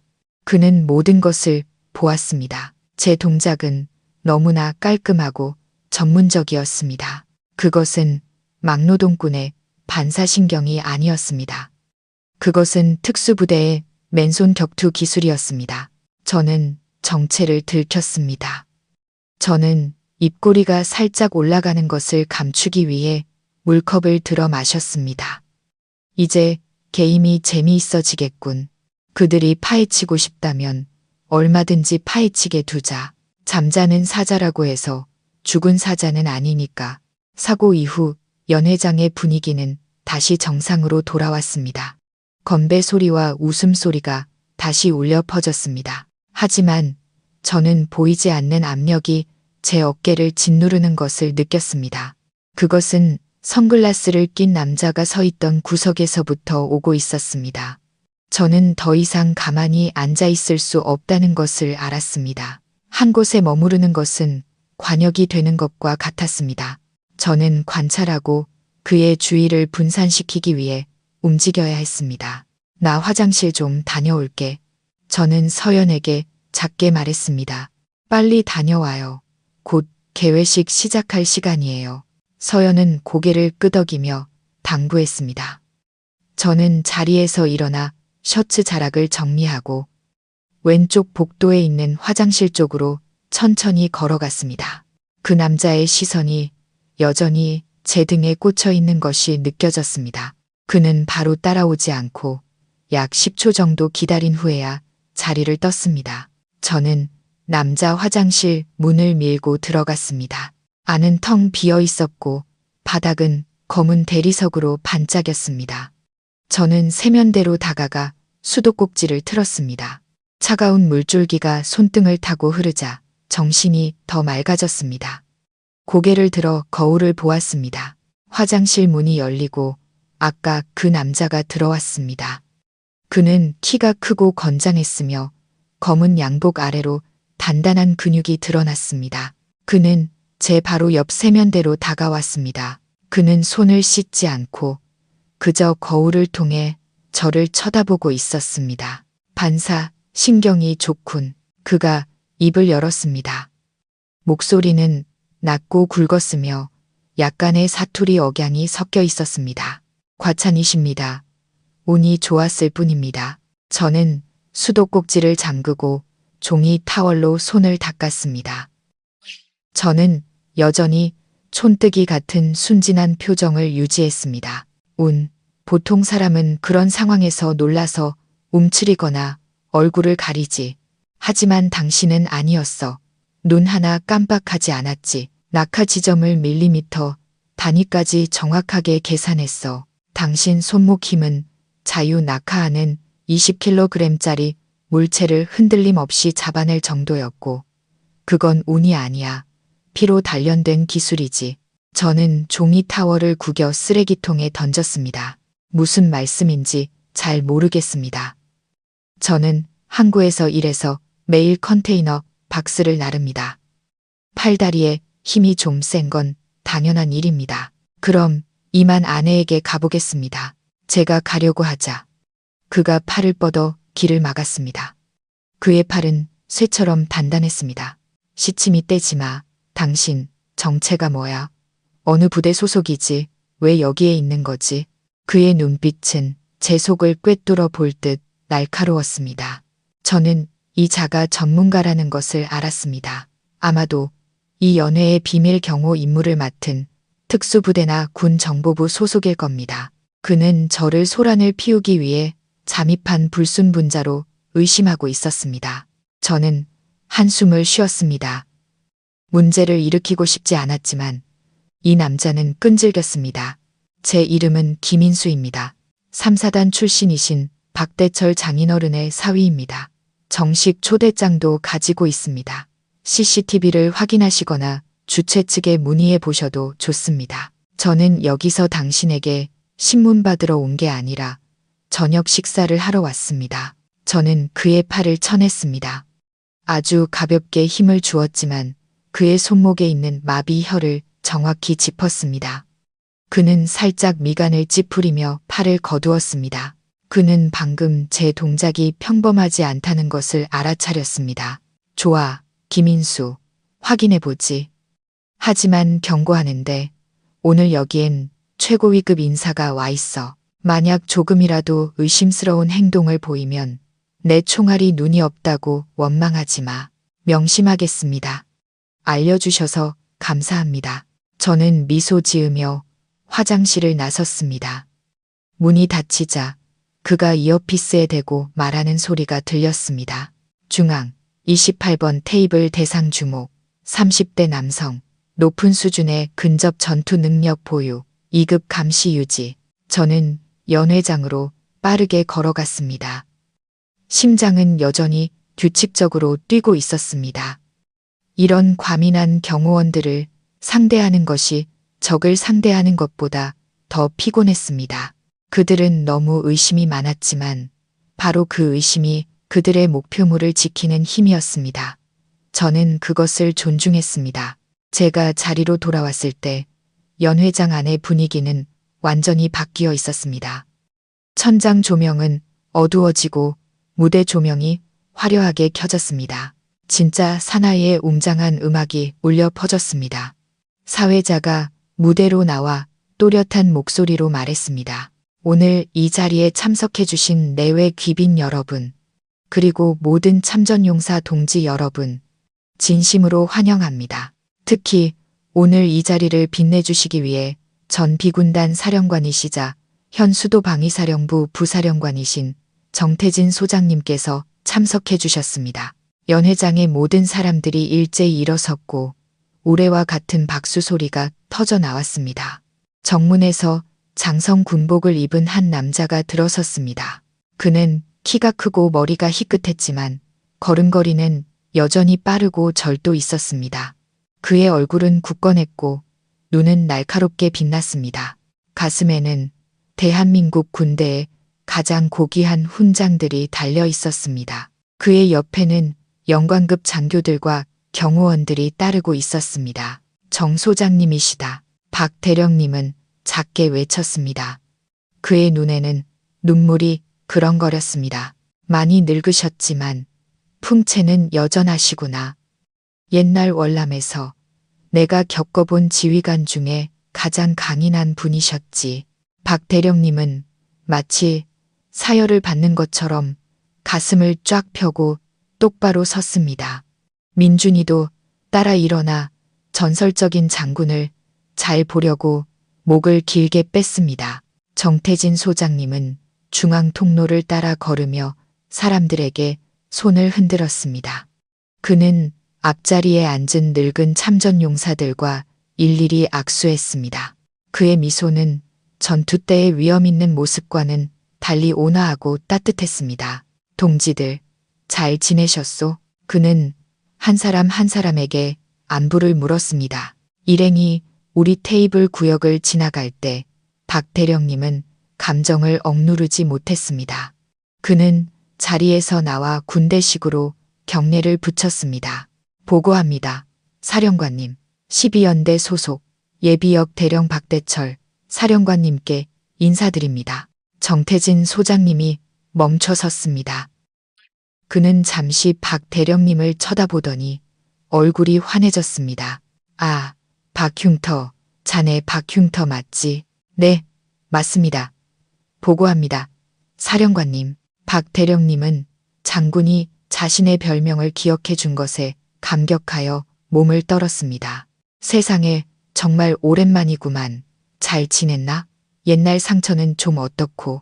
소장님은 다가와 박 대령님을 힘껏 껴안았습니다.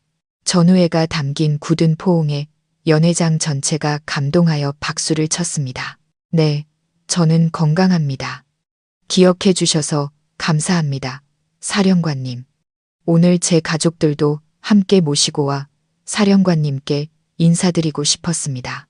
박 대령님은 천금 같은 기회를 놓치지 않고 가족을 소개했습니다. 그는 최 여사님과 민준이를 가까이 끌어당겼습니다. 제 아내이고 이쪽은 제 아들 민준입니다. 이 녀석이 지금 사업을 하는데 군에 조금이나마 기여하고 싶어 합니다. 정태진 소장님은 최 여사님께 미소 지으며 고개를 끄덕이고 민준이와 악수했습니다. 사모님 반갑습니다. 젊은이도 반갑네. 가정이 아주 화목해 보여. 박 대령, 자네 복이 많구만. 민준이는 허리를 깊이 숙여 소장님의 커다란 손을 잡았습니다. 네, 소장님. 처음 뵙겠습니다. 오래전부터 존경해 왔습니다. 아버님께서 매일 소장님 이야기를 하셨습니다.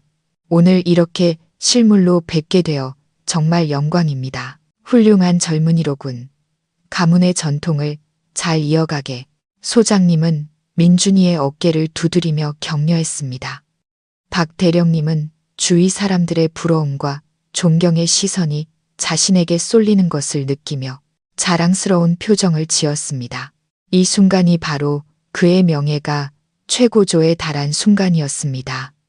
하지만 그는 아직 만족하지 않았습니다. 그는 모든 사람에게 자기 아들과 저 쓸모없는 사위의 차이를 보여주고 싶었습니다. 그는 서연 뒤에 소심하게 서 있는 저를 돌아보았습니다. 보고합니다, 사령관님. 그리고 이쪽은 제 딸과 그 남편입니다. 저를 언급할 때 그의 목소리는 뚝 떨어졌습니다. 정태진 소장님은 서연을 보며 고개를 끄덕여 인사했습니다. 그리고 그의 시선이 제게로 향했습니다. 저는 똑바로 서서 두 손을 바지 재봉선에 맞춰 내렸습니다. 저는 그의 눈을 똑바로 쳐다보았습니다. 그 순간 저에게 시간은 멈춘 것 같았습니다.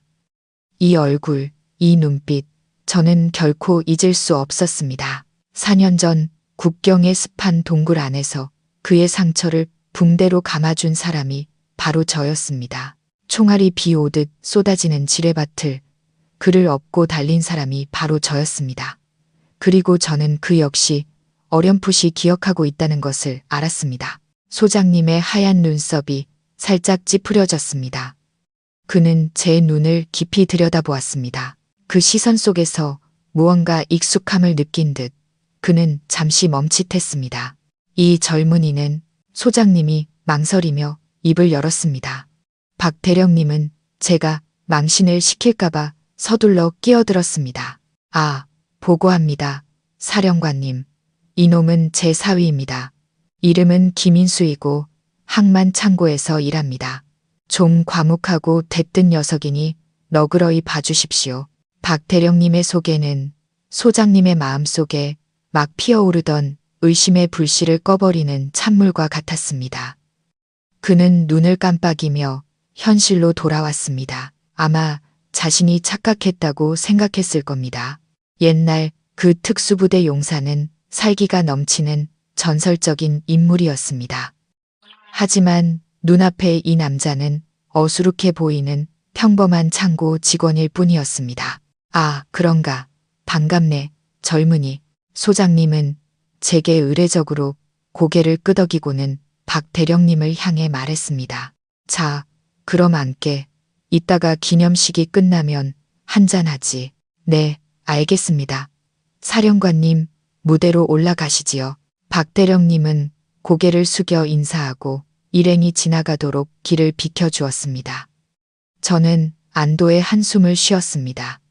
다행히 그가 바로 알아보지 못했습니다. 그랬다면 제 은둔 계획은 물거품이 되었을 겁니다. 하지만 제 생각은 틀렸습니다. 정태진 소장님 같은 분이 자신의 직감을 그렇게 쉽게 무시할 리 없었습니다. 무대로 올라가면서도 그는 다시 한번 28번 테이블 쪽을 돌아보았습니다. 그의 눈빛은 깊은 생각에 잠겨 있었습니다. 정태진 소장님이 연단에 서자 연 회장은 쥐 죽은 듯 조용해졌습니다. 동지 여러분, 그의 낮고 굵은 감정이 실린 목소리가 스피커를 통해 울려 퍼졌습니다. 오늘 우리는 이 화려한 공간에 앉아 맛있는 음식을 즐기고 있습니다. 하지만 우리는 결코 전쟁터에 남겨진 전우들을 잊어서는 안 됩니다. 그들은 우리가 오늘을 누릴 수 있도록 자신들의 청춘과 피를 바쳤습니다. 그는 잠시 말을 멈추고 과거를 회상하는 듯 먼 곳을 바라보았습니다. 4년 전, 저는 서부전선 비밀작전 중에 죽을 뻔했습니다. 제 정찰 부대가 매복에 걸렸습니다. 우리는 사방으로 포위되었고 탄약과 식량은 바닥났습니다. 저는 다리에 심한 부상을 입고 더 이상 돌아갈 길이 없다고 생각했습니다. 연회장 전체가 숨을 죽이고 귀를 기울였습니다. 이 이야기는 언론에 자세히 공개된 적이 없었습니다. 그때 한 특수부대가 우리를 구하러 왔지만 적의 수가 너무 많았습니다. 우리가 퇴로를 확보할 수 있도록 한 병사가 자원하여 혼자 후방을 막았습니다. 동지들, 똑똑히 들으셨습니까? 단 한 명이 마약 범죄 조직 전체와 맞선 것입니다. 소장님의 목소리가 감격에 겨워 떨렸습니다. 저는 아직도 그 병사가 빗발치는 총알 속에서 적들을 향해 총을 난사하며 화력을 자신에게 집중시키던 모습을 생생히 기억합니다. 그는 저와 정찰팀 전체의 생명의 은인입니다. 그 전투 이후 그는 바람처럼 사라졌습니다. 저는 지난 4년간 그를 찾아 헤맸지만 찾을 수 없었습니다. 그는 테이블 위에 술잔을 들었습니다. 이 첫 잔은 동지들과 나누지 않겠습니다. 이 땅 어딘가에서 조용히 살아가고 있거나 이름 없이 희생한 영웅들을 위해 이 땅에 바치겠습니다. 그는 그렇게 말하고 술잔을 기울여 투명한 액체를 무대 바닥에 부었습니다. 연회장의 모든 사람들이 일제히 일어섰습니다. 모두가 침묵 속에 고개를 숙였습니다. 장엄하고 비장한 분위기가 감돌았습니다. 저도 서서 고개를 숙였습니다. 하지만 저는 바닥을 보지 않았습니다. 저는 눈을 감았습니다. 제 마음속에는 승호의 모습이 떠올랐습니다. 죽기 전 그의 미소, 그리고 쓰러져간 다른 전우들의 모습이 떠올랐습니다. 저는 조용히 제 술잔을 들었습니다. 마시지 않았습니다. 저는 조용히 테이블 다리 밑으로 술을 부었습니다. 작은 술줄기가 타일 틈새로 스며들었습니다. 한 잔 받아, 승호야. 정 소장님이 우리 얘기를 하고 계셔. 들려? 저는 마음속으로 속삭였습니다. 뜨거운 눈물 한 방울이 뺨을 타고 흘렀지만 저는 서둘러 닦아냈습니다. 제 옆에 서 있던 서연이 그 행동을 보았습니다. 그녀는 놀랐지만 묻지 않았습니다. 그녀는 그저 제 손을 더 꽉 잡을 뿐이었습니다. 그녀는 자신이 단순한 남자라고만 생각했던 남편의 영혼 깊은 곳에 있는 고통과 고독을 느꼈습니다. 감동적인 연설이 끝나고 연회가 본격적으로 시작되었습니다. 정태진 소장님은 테이블을 돌며 술을 권했습니다. 그가 가는 곳마다 웃음소리와 박수소리가 터져 나왔습니다. 28번 테이블에 앉은 박 대령님은 안절부절 못했습니다. 그는 계속해서 옷매무새를 가다듬고 머리를 쓸어 넘겼습니다. 그는 소장님이 약속대로 자기 테이블로 돌아와 건배할 순간을 기다리고 있었습니다. 이따가 정 소장님 오시면 민준이 네가 일어나서 술 따라 드려라. 예의 바르게 행동해야 해. 그리고 김인수는 그냥 가만히 앉아 있어. 괜히 눈에 거슬리는 짓 하지 말고. 박 대령님은 꼼꼼하게 지시했습니다. 저는 조용히 앉아 서연에게 음식을 덜어주었습니다. 저는 세심하게 새우 껍질을 까주었습니다. 저는 최대한 몸을 움츠렸습니다. 소장님이 취했거나 이 구석진 테이블을 잊어버리기를 바랐습니다. 하지만 운명은 얄궂 었습니다. 정태진 소장님은 VIP 테이블을 한 바퀴 돈 후 우리 테이블을 향해 똑바로 걸어왔습니다. 그는 가득 찬 술잔을 들고 있었습니다. 아까 그 선글라스를 낀 경호원이 그 뒤를 따랐습니다. 자, 박흉터 동지, 우리 한잔 해야지. 소장님은 몇 걸음 떨어진 곳에서부터 큰 소리로 말했습니다. 박 대령님은 용수철처럼 튀어 올랐습니다. 네, 사령관님. 계속 기다리고 있었습니다. 박 대령님은 두 손으로 술잔을 들었습니다. 민준이도 서둘러 일어나 잔을 들었습니다. 최 여사님은 활짝 핀 꽃처럼 웃었습니다. 소장님, 만수무강하셔서 계속 군을 위해 헌신해 주십시오. 박 대령님은 상투적인 축사를 했습니다. 소장님은 박 대령님, 민준이와 잔을 부딪혔습니다. 그는 술을 한 모금 마셨습니다. 그리고 바로 자리를 뜨지 않았습니다. 그는 그 자리에 서서 무언가를 찾는 듯한 눈빛을 보냈습니다. 사위는 어디 있나? 그의 갑작스러운 질문에 박 대령님은 깜짝 놀랐습니다. 아, 저기 있습니다. 박 대령님은 고개를 숙인 채 새우 껍질을 까고 있는 저를 가리켰습니다. 인수야, 일어나서 소장님께 인사드려야지. 서연이 제 팔을 살짝 쳤습니다. 저는 한숨을 쉬며 새우를 접시에 내려놓았습니다. 물수건으로 손을 닦고 천천히 일어섰습니다. 안녕하십니까, 소장님. 저는 고개도 들지 못하고 기어 들어가는 목소리로 말했습니다. 정태진 소장님은 제게 더 가까이 다가왔습니다. 그는 제 두 손을 뚫어지게 쳐다보았습니다. 아직 새우 냄새가 희미하게 남아 있었지만 손에 박인 굳은 살은 숨길 수 없었습니다. 특히 오른손 검지에 있는 초승달 모양의 흉터. 비 오는 날 미친 듯이 훈련하다가 총의 가늠쇠에 긁힌 자국이었습니다. 그는 제 목을 보았습니다. 서연이 봤던 철조망에 긁힌 흉터, 그리고 그는 제 눈을 보았습니다. 이번에는 저는 피하지 않았습니다. 저는 고개를 들고 그를 똑바로 쳐다보았습니다. 전류가 소장님의 몸을 관통했습니다. 4년 전의 기억이 생생하게 되살아났습니다. 어두운 동굴 속에서 고열로 정신이 혼미할 때 한 거친 손이 그의 손을 잡았습니다. 낮고 단호한 목소리가 그의 귓가에 울렸습니다. 사령관님, 정신 차리십시오. 제가 사령관님을 집으로 모셔다 드리겠습니다. 약속합니다. 이 눈빛, 호수처럼 고요하지만 그 안에 폭풍을 감추고 있는 이 눈빛. 틀림없었다. 소장님의 술잔을 든 손이 떨리기 시작했습니다. 잔 속의 술이 출렁이며 그의 소매를 적셨습니다. 자네인가? 그의 목소리가 갈라졌습니다. 경호원은 자기 상사가 이상한 반응을 보이자 즉시 다가와 양복 안에 숨긴 권총 손잡이에 손을 얹었습니다. 소장님, 무슨 일이십니까? 소장님은 손을 들어 그를 제지했습니다. 그의 눈은 여전히 제게서 떨어지지 않았습니다. 자네가 혹시... 그는 태풍이라는 이름을 말하려 했습니다. 저는 황급히 아주 살짝 고개를 저었습니다. 그만이 알아볼 수 있을 정도로 제 눈빛은 간절했습니다. 저는 여기서 제 정체가 드러나는 것을 원치 않았습니다. 서연의 평화로운 삶이 깨지는 것을 원치 않았습니다. 소장님은 말을 멈췄습니다. 그는 산전수전 다 겪은 사람이었기에 제 의도를 즉시 이해했습니다. 그는 심호흡을 하며 마음을 진정시켰습니다. 하려던 말을 도로 삼켰습니다. 자네, 내 옛날 부하랑 너무 닮았군. 그는 화제를 돌렸지만 목소리는 여전히 떨리고 있었습니다. 옆에 서 있던 박 대령님은 무슨 일인지 몰라 어리둥절했습니다.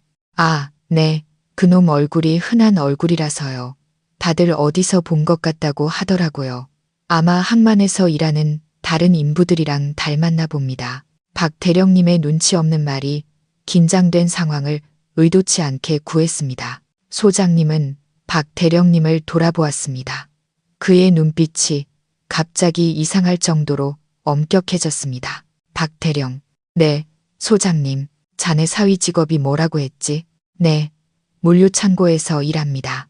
힘들게 몸쓰는 일인데 월급은 얼마 안 돼서 저도 우리 서연이 미래가 걱정입니다. 박 대령님은 한탄했습니다. 정태진 소장님은 그 말을 듣고 쓴 웃음을 지었습니다. 창고 일이라. 그래, 창고 일이지. 하지만 내가 한마디 하지. 어떤 직업이든 깨끗하고 당당하게 살면 모두 고귀한 거야. 노동하는 사람이라고 얕보지 말게. 겉보기에는 평범해도 속은 순금인 사람들도 있는 법이니까. 그는 말을 마치고 저를 돌아보았습니다. 그는 자신의 커다란 손을 제 어깨에 얹고 꽉 쥐었습니다. 젊은이, 내가 한 잔 따라도 되겠나? 테이블 전체가 경악했습니다. 소장님이 창고 직원에게 술을 권하다니 전대미문의 일이었습니다. 저는 제 술잔을 들었습니다. 제 손이 그의 잔에 닿았습니다. 감사합니다, 소장님. 마시게. 자네가 한 모든 일들을 위해서 아주 작은 일이라 할지라도 그는 의미심장하게 말했습니다. 우리는 함께 잔을 비웠습니다. 그 순간 두 남자 사이에는 암묵적인 약속이 오갔습니다. 그는 제 비밀을 지켜주겠지만 제가 계속 부당한 대우를 받게 내버려 두지는 않을 것이었습니다. 소장님은 잔을 내려놓고 제 어깨를 힘껏 한번 두드린 뒤 몸을 돌려 떠났습니다. 시끄러운 군중 속에서 그의 뒷모습은 외롭고 생각에 잠겨 보였습니다. 저는 의자에 앉았습니다. 심장이 쿵쾅거렸습니다. 박 대령님은 저를 다른 눈으로 쳐다보았습니다. 존경이 아니라 이해할 수 없다는 눈빛이었습니다. 자네, 소장님한테 무슨 짓을 한 거야? 왜 그분이 자네한테 술을 권하시지? 저도 잘 모르겠습니다. 아마 제가 순해 보여서 불쌍하게 여기셨나 봅니다. 저는 다시 어색하게 웃었습니다. 하지만 저는 진짜 폭풍이 이제 막 시작되었다는 것을 알았습니다. 정태진 소장님은 저를 알아봤고 그는 이 일을 그냥 넘어가지 않을 것이었습니다. 정태진 소장님이 떠난 후 28번 테이블의 분위기는 이상해졌습니다. 박 대령님은 더 이상 흥분하지 않고 깊은 생각에 잠겼습니다. 그는 제가 무시해왔던 사위의 얼굴에서 무언가 특별한 점을 찾아내려는 듯 저를 뚫어지게 쳐다봤습니다. 이상하군. 내가 정 소장님을 수십 년간 봐왔는데 그분은 아주 원칙적인 분이야. 자네처럼 이름 없는 애송이에게 술을 권할 리가 없는데. 박 대령님이 중얼거렸습니다. 민준이는 비웃으며 스테이크 한 조각을 입에 넣고 우물거렸습니다. 아버지, 너무 심각하게 생각하지 마세요. 정 소장님은 그냥 대민 활동을 잘하시는 분인 거죠. 김인수 씨가 너무 불쌍해 보이고 옷차림도 후줄근하니까 동정심이 생기신 거예요. 뭐랄까, 고위 간부가 가난한 서민을 방문하는 그런 느낌. 아까 노동자를 무시하지 말라고 하셨잖아요. 그 말은 김인수 씨가 사회 최하층 계급이니 관심을 가져줘야 한다는 뜻이죠. 민준이의 설명은 최 여사님의 귀에 쏙 들어왔습니다. 그녀는 고개를 끄덕이며 동의했습니다. 민준이 말이 맞아요, 여보. 정 소장님이 우리 집은 이렇게 번듯한데 사위 꼴이 저러니 대신 민망해 하신 거겠죠. 당신 체면 세워주려고 술 한 잔 권한 거지. 저런 애한테 무슨 볼 게 있다고 그러겠어요. 저는 조용히 고개를 숙이고 밥을 먹었습니다. 마음속으로는 처가 식구들의 얄팍함에 감사했습니다. 그들의 뿌리 깊은 경멸이 오히려 저에게 완벽한 방패가 되어주고 있었습니다. 그들은 제가 중요한 인물이라고 믿기보다는 동정받았다고 믿는 쪽을 택했습니다. 서연이 제게 생선 한 조각을 덜어주었습니다. 그녀는 작게 속삭였습니다. 다른 사람들 말 신경 쓰지 말아요. 제가 보기엔 정 소장님은 진심이셨어요. 분명 당신에게 그분이 좋게 보신 무언가가 있을 거예요. 저는 아내를 보며 미소 지었습니다. 서연만이 유일하게, 비록 정확히는 몰라도 진실을 느끼고 있었습니다. 멀리서 아까 그 선글라스를 낀 경호원이 다른 남자와 이야기하는 것이 보였습니다. 그들은 이따금씩 저를 힐끗 쳐다보았습니다. 저는 제 신상 정보가 긴급히 조회되고 있다는 것을 알았습니다. 창고 관리인 김인수라는 위장이 곧 벗겨질 위기였습니다. 소장님이 제게 술을 권했다는 이야기는 금세 주변 테이블로 퍼져나갔습니다. 호기심과 의심이 섞인 시선들이 제게 쏟아졌습니다. 하지만 그보다 더 무서운 것은 질투였습니다. 옆 테이블의 강 사장은 술에 취해 얼굴이 시뻘개져 있었습니다. 그는 술잔을 들고 비틀거리며 우리 테이블로 다가왔습니다. 어이, 박대령, 사위 한번 잘 뒀네. 젊은 놈이 벌써부터 윗사람한테 아부하는 법을 터득했구만. 박대령님은 어색하게 웃었습니다. 무슨 소리를 하는 겐가? 우리 사위는 아무것도 모르는 녀석이야. 아무것도 모르는데 장군님한테 술을 받아? 강 사장은 술잔을 테이블에 콱 내려놓았고 술이 사방으로 튀었습니다. 내가 한마디 하지, 이 건방진 놈아. 난 군대에서 평생을 바치고 수많은 전투에서 죽을 고비를 넘겼지만 사령관님께 따로 술 한 잔 받아본 적이 없어. 네가 뭔데? 넌 아직 콧물도 안 마른 애송이잖아. 무슨 요사스러운 짓으로 사령관님을 홀린 거냐? 그는 제 얼굴에 손가락질을 했고 침이 제 얼굴에 튀었습니다. 사장님, 취하셨습니다. 자리로 돌아가서 쉬십시오. 저는 침착하게 휴지로 얼굴을 닦았습니다. 안 취했어. 내가 너를 가르치는 중이다. 너 같은 놈들 속셈을 내가 모를 줄 알아? 군대에서도 돼지나 키우고 밥이나 짓는 그런 보직이었겠지. 잘 나가는 사람한테 빌붙으려는 꼴이라니 역겨워. 강 사장의 공격적인 행동은 모든 사람의 주목을 끌었습니다. 박 대령님은 창피함을 느꼈습니다. 그는 일어나서 말렸습니다. 이보게, 강 사장. 사람도 많은데 소란 피우지 말게. 애한테 왜 그러나? 내가 상관할 바야. 저놈이 눈에 거슬려서 그래. 강 사장은 박 대령님의 손을 뿌리쳤습니다. 그는 증오에 찬 눈으로 저를 돌아보았습니다. 너 술 잘 마신다며. 좋아. 내가 이 술병을 다 마시는 것에 내게 하지. 내가 이걸 다 마시면 내가 너를 형님으로 모시지. 못 마시면 무릎 꿇고 나한테 사죄의 술을 따라. 감히 어른을 능멸한 죄로. 그는 40도짜리 독한 양주병을 제 앞에 쿵 소리나게 내려놓았습니다. 옆에 앉아있던 민준이는 말리기는커녕 불에 기름을 부었습니다. 김인수 씨, 강 사장님이 저렇게까지 말씀하시는데 한잔해요. 아버지 체면 깎지 말고 주량도 세면서 뭐가 무서워요. 저는 술병을 보고 강 사장을 보았습니다. 제 인내심이 한계에 다다르고 있었습니다. 저는 문제를 일으키고 싶지 않았지만 이들이 저를 막다른 길로 몰고 있었습니다. 주빈석에서 정태진 소장님은 다른 고위 간부들과 이야기하고 있었지만 그의 신경은 온통 28번 테이블에 쏠려 있었습니다. 그는 계속해서 그쪽을 힐끗거렸습니다. 경호원이 그의 곁으로 다가와 허리를 숙여 속삭였습니다. 보고합니다. 소장님, 신원 확인 완료됐습니다. 데이터 100% 일치합니다. 그는 전 K9 흑표부대 팀장 김인수 대위입니다. 암호명 태풍. 그의 신상 정보는 S급 최고 기밀 사안입니다. 정태진 소장님은 주먹을 꽉 쥐었고 손등에 핏줄이 솟아올랐습니다. 그럴 줄 알았어. 그 눈빛은 어디서든 알아볼 수 있지. 소장님, 28번 테이블에 문제가 생겼습니다. 한 참전용사가 김인수 동지와 시비가 붙었습니다. 상황이 험악해 보입니다. 경호원이 상황을 보고했습니다. 정태진 소장님이 공돌아보았습니다. 그는 강 사장이 저에게 술을 강요하며 모욕하는 것을 보았습니다. 제가 묵묵히 참고 있는 것을 보았습니다.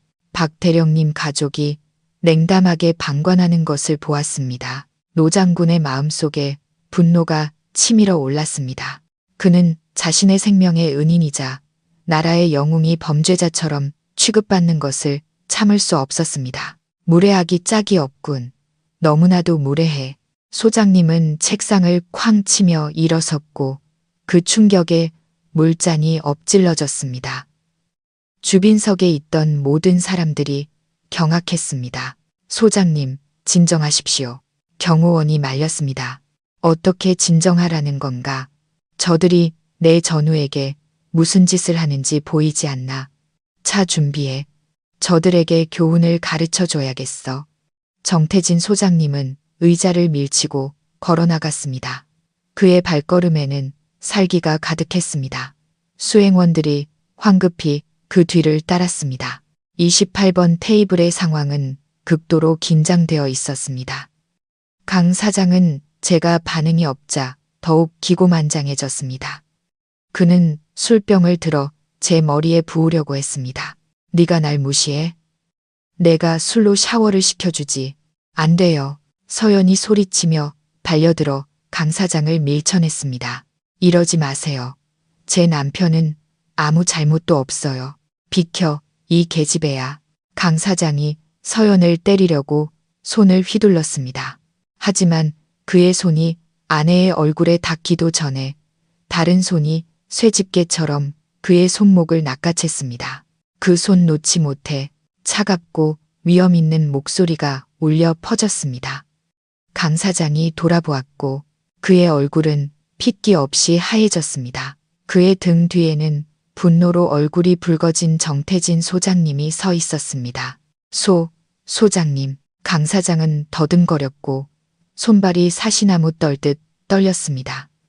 손에 들고 있던 술병이 바닥에 떨어져 산산조각 났습니다.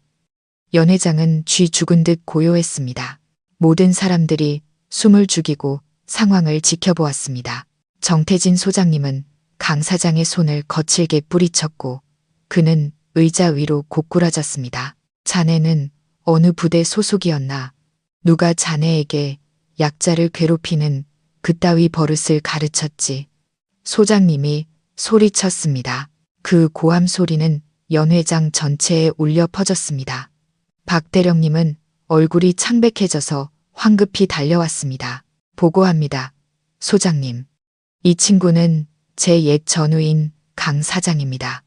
너무 취해서 실언을 한 것 같습니다. 부디 용서해 주십시오. 취했다고? 취했는데 부자와 가난한 사람은 구별할 줄 아는가? 취했는데 다른 사람의 인격을 짓밟을 줄은 아는가? 정태진 소장님은 박 대령님의 얼굴을 똑바로 쳐다보았습니다. 그리고 자네도 마찬가지야. 박 흉터.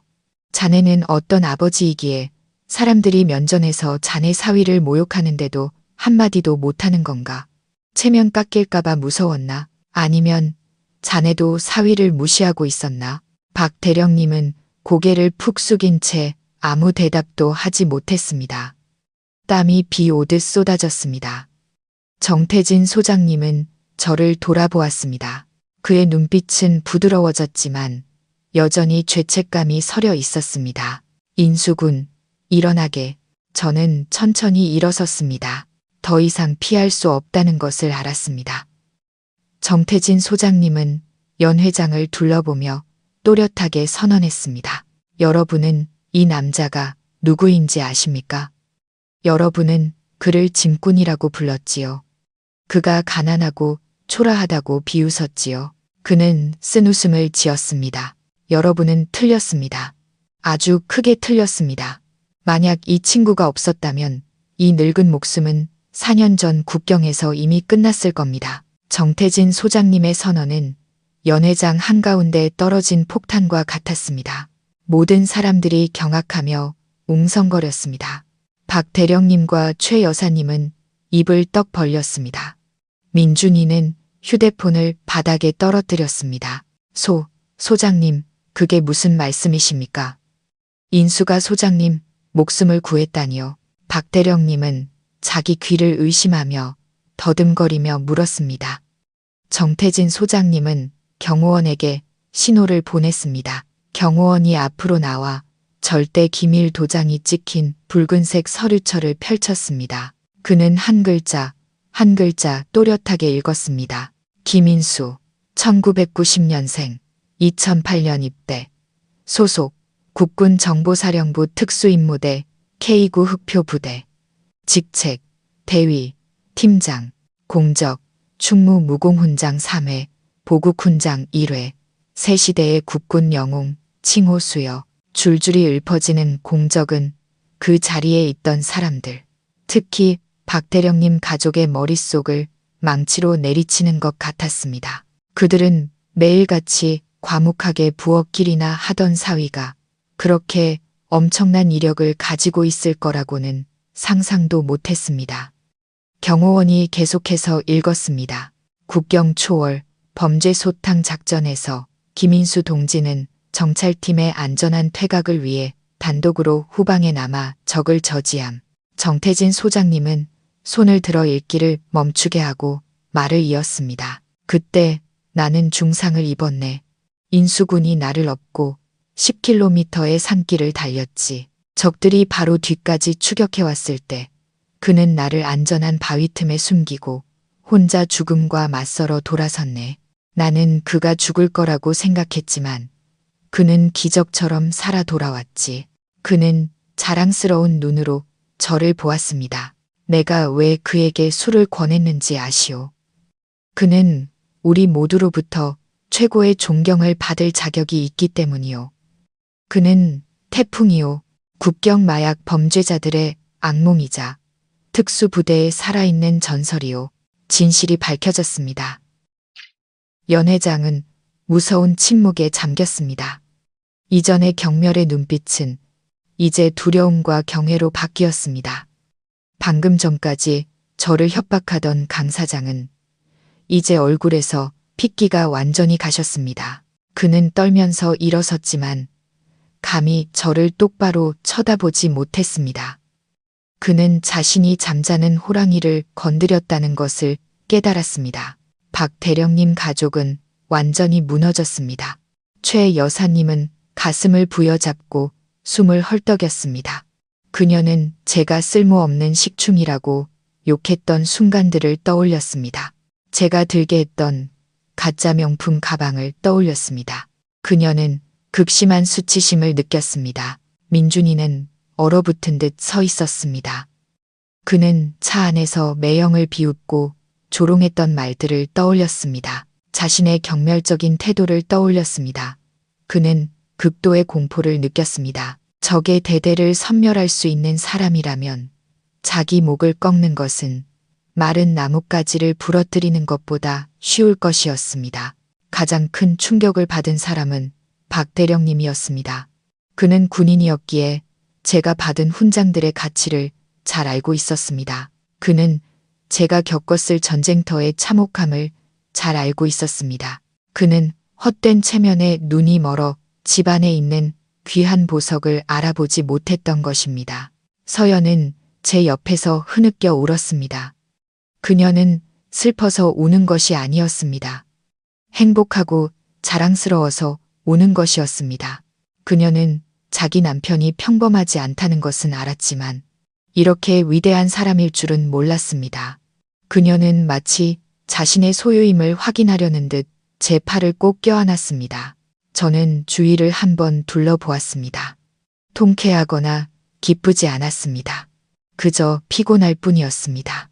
제가 지난 3년간 애써 쌓아 올린 거짓된 평화가 산산조각 났습니다. 소장님, 저는 숨 막히는 분위기를 깨고 입을 열었습니다. 제 누명을 벗겨주셔서 감사합니다. 하지만 한 가지 부탁이 있습니다. 저는 이미 전역했습니다. 저는 이제 그저 서연의 남편 김인수일 뿐입니다. 더 이상 태풍으로 살고 싶지 않습니다. 부디 제가 평범한 삶을 살 수 있도록 해주십시오. 정태진 소장님은 저를 뚫어지게 쳐다보았습니다. 그는 제 마음을 이해했습니다. 총을 놓은 군인은 가족 곁에서 평화를 바랄 뿐이라는 것을 알겠네. 자네의 삶을 방해해서 미안하네. 하지만 자네가 계속 부당한 대우를 받게 내버려 둘 수는 없었어. 정태진 소장님은 옷매무새를 가다듬었습니다. 그는 똑바로 서서 크게 외쳤습니다. 전원, 주목, 군인으로서의 반사신경으로 연회장에 있던 모든 참전용사들이 일제히 발뒤꿈치를 모으고 부동자세로 섰습니다. 떨고 있던 강 사장조차도 간신히 똑바로 서야 했습니다. 정태진 소장님은 저를 향해 돌아섰습니다. 그는 군대의 정식 예법에 따라 손을 들어 격려했습니다. 나, 소장 정태진은 옛 정찰부대 전우들을 대표하여 김인수 대위 동지께 깊은 감사를 표합니다. 경례, 소장님의 행동에 연회장 전체가 충격에 휩싸였습니다. 현역 장군이 전역한 군인에게 경례를 하다니 이것은 한 군인이 받을 수 있는 가장 고귀한 영예였습니다. 저는 코끝이 찡해졌습니다. 제 안에 피가 끓어올랐고 군인의 본능이 강렬하게 되살아났습니다. 저는 가슴을 펴고 똑바로 섰습니다. 저는 손을 들어 그에게 답례했습니다. 동작은 절도 있고 강력했으며 위엄이 넘쳤습니다. 보고합니다. 사령관님, 임무 완수했습니다. 두 세대의 두 군인이 신성한 침묵 속에서 서로를 마주보고 경례했습니다. 그 광경을 지켜보던 늙은 참전용사들의 뺨에 눈물이 흘러내렸습니다. 박 대령님은 저를 보며 그 역시 손을 들어 경례했습니다. 하지만 이번 그의 경례에는 더 이상 경멸이 없었습니다. 오직 절대적인 존경만이 담겨 있었습니다. 경례를 마친 후 정태진 소장님은 다가와 제 어깨를 두드렸습니다. 앞으로 잘 살게. 어려운 일 있으면 언제든 나를 찾아오게. 내 집 문은 언제나 자네를 위해 열려 있을 테니 감사합니다. 소장님. 한 달 후 서울은 쌀쌀한 가을 바람이 부는 계절로 접어들었습니다. 한강의 수면은 거울처럼 잔잔했고 붉게 타오르는 저녁 노을을 반사하고 있었습니다. 저와 서연은 한강 공원을 산책하고 있었습니다. 그날 밤 연회 이후 제 삶은 많이 변했습니다. 장인 장모님의 태도는 하루아침에 바뀌었습니다. 박 대령님은 더 이상 제게 호통치지 않았습니다. 매일 아침 저와 함께 차를 마시며 옛 전쟁터 이야기를 묻곤 했습니다. 비록 제가 거의 이야기해주지 않았지만 말입니다. 최 여사님은 어딜 가나 자기 사위가 영웅이고 소장님의 생명의 은인이라고 자랑했습니다. 민준이는 완전히 얌전해져서 저를 보면 깍듯하게 허리를 숙이며 인수 형님하고 싹싹하게 인사했습니다. 많은 경호회사와 보안업체에서 저를 고문으로 초빙하려 했고 심지어 정태진 소장님은 제가 군에 복귀하기를 원하셨습니다. 하지만 저는 모든 것을 거절했습니다. 저는 여전히 창고에서 일했습니다. 여전히 낡은 스쿠터를 탔습니다. 저는 여전히 김인수였습니다. 행복은 훈장이나 세상의 칭송에 있는 것이 아니라는 것을 깨달았기 때문입니다. 무슨 생각해요? 서연이 제 어깨에 머리를 기대며 물었습니다. 오늘 저녁 뭐 먹을까 생각 중이야. 저는 웃으며 그녀의 코를 살짝 꼬집었습니다. 농담은. 서연은 삐친 척 입술을 내밀었습니다. 저는 멈춰서서 아내의 눈을 똑바로 바라보았습니다. 저는 그녀의 작은 두 손을 잡았습니다. 서연아, 고마워. 뭐가요? 내가 아무것도 아니었을 때 나를 사랑해줘서, 온 세상이 나에게 등을 돌렸을 때 내 곁에 있어줘서, 나에게는 당신이 그 어떤 전공보다 더 소중해. 당신의 남편이 되고, 당신이 해준 밥을 먹고, 매일 저녁 당신과 함께 산책하는 것. 그것이 지금 내 인생의 가장 중요한 임무야. 서연은 미소 지었고 행복의 눈물이 그녀의 뺨을 타고 흘렀습니다. 나도 마찬가지예요. 나는 당신이 태풍이라서가 아니라 내 남편 김인수라서 자랑스러워요. 저는 그녀를 품에 안았습니다. 가을 바람이 은은한 풀냄새를 실어 날랐습니다. 폭풍 같았던 과거는 지나갔습니다. 이제 남은 것은 평화뿐이었습니다. 그리고 저는 제 남은 평생을 바쳐 이 평화를 지킬 것입니다. 그것이 한 군인의 명예를 건 약속이었습니다. 폭풍은 그쳤고 하늘은 맑게 개었습니다.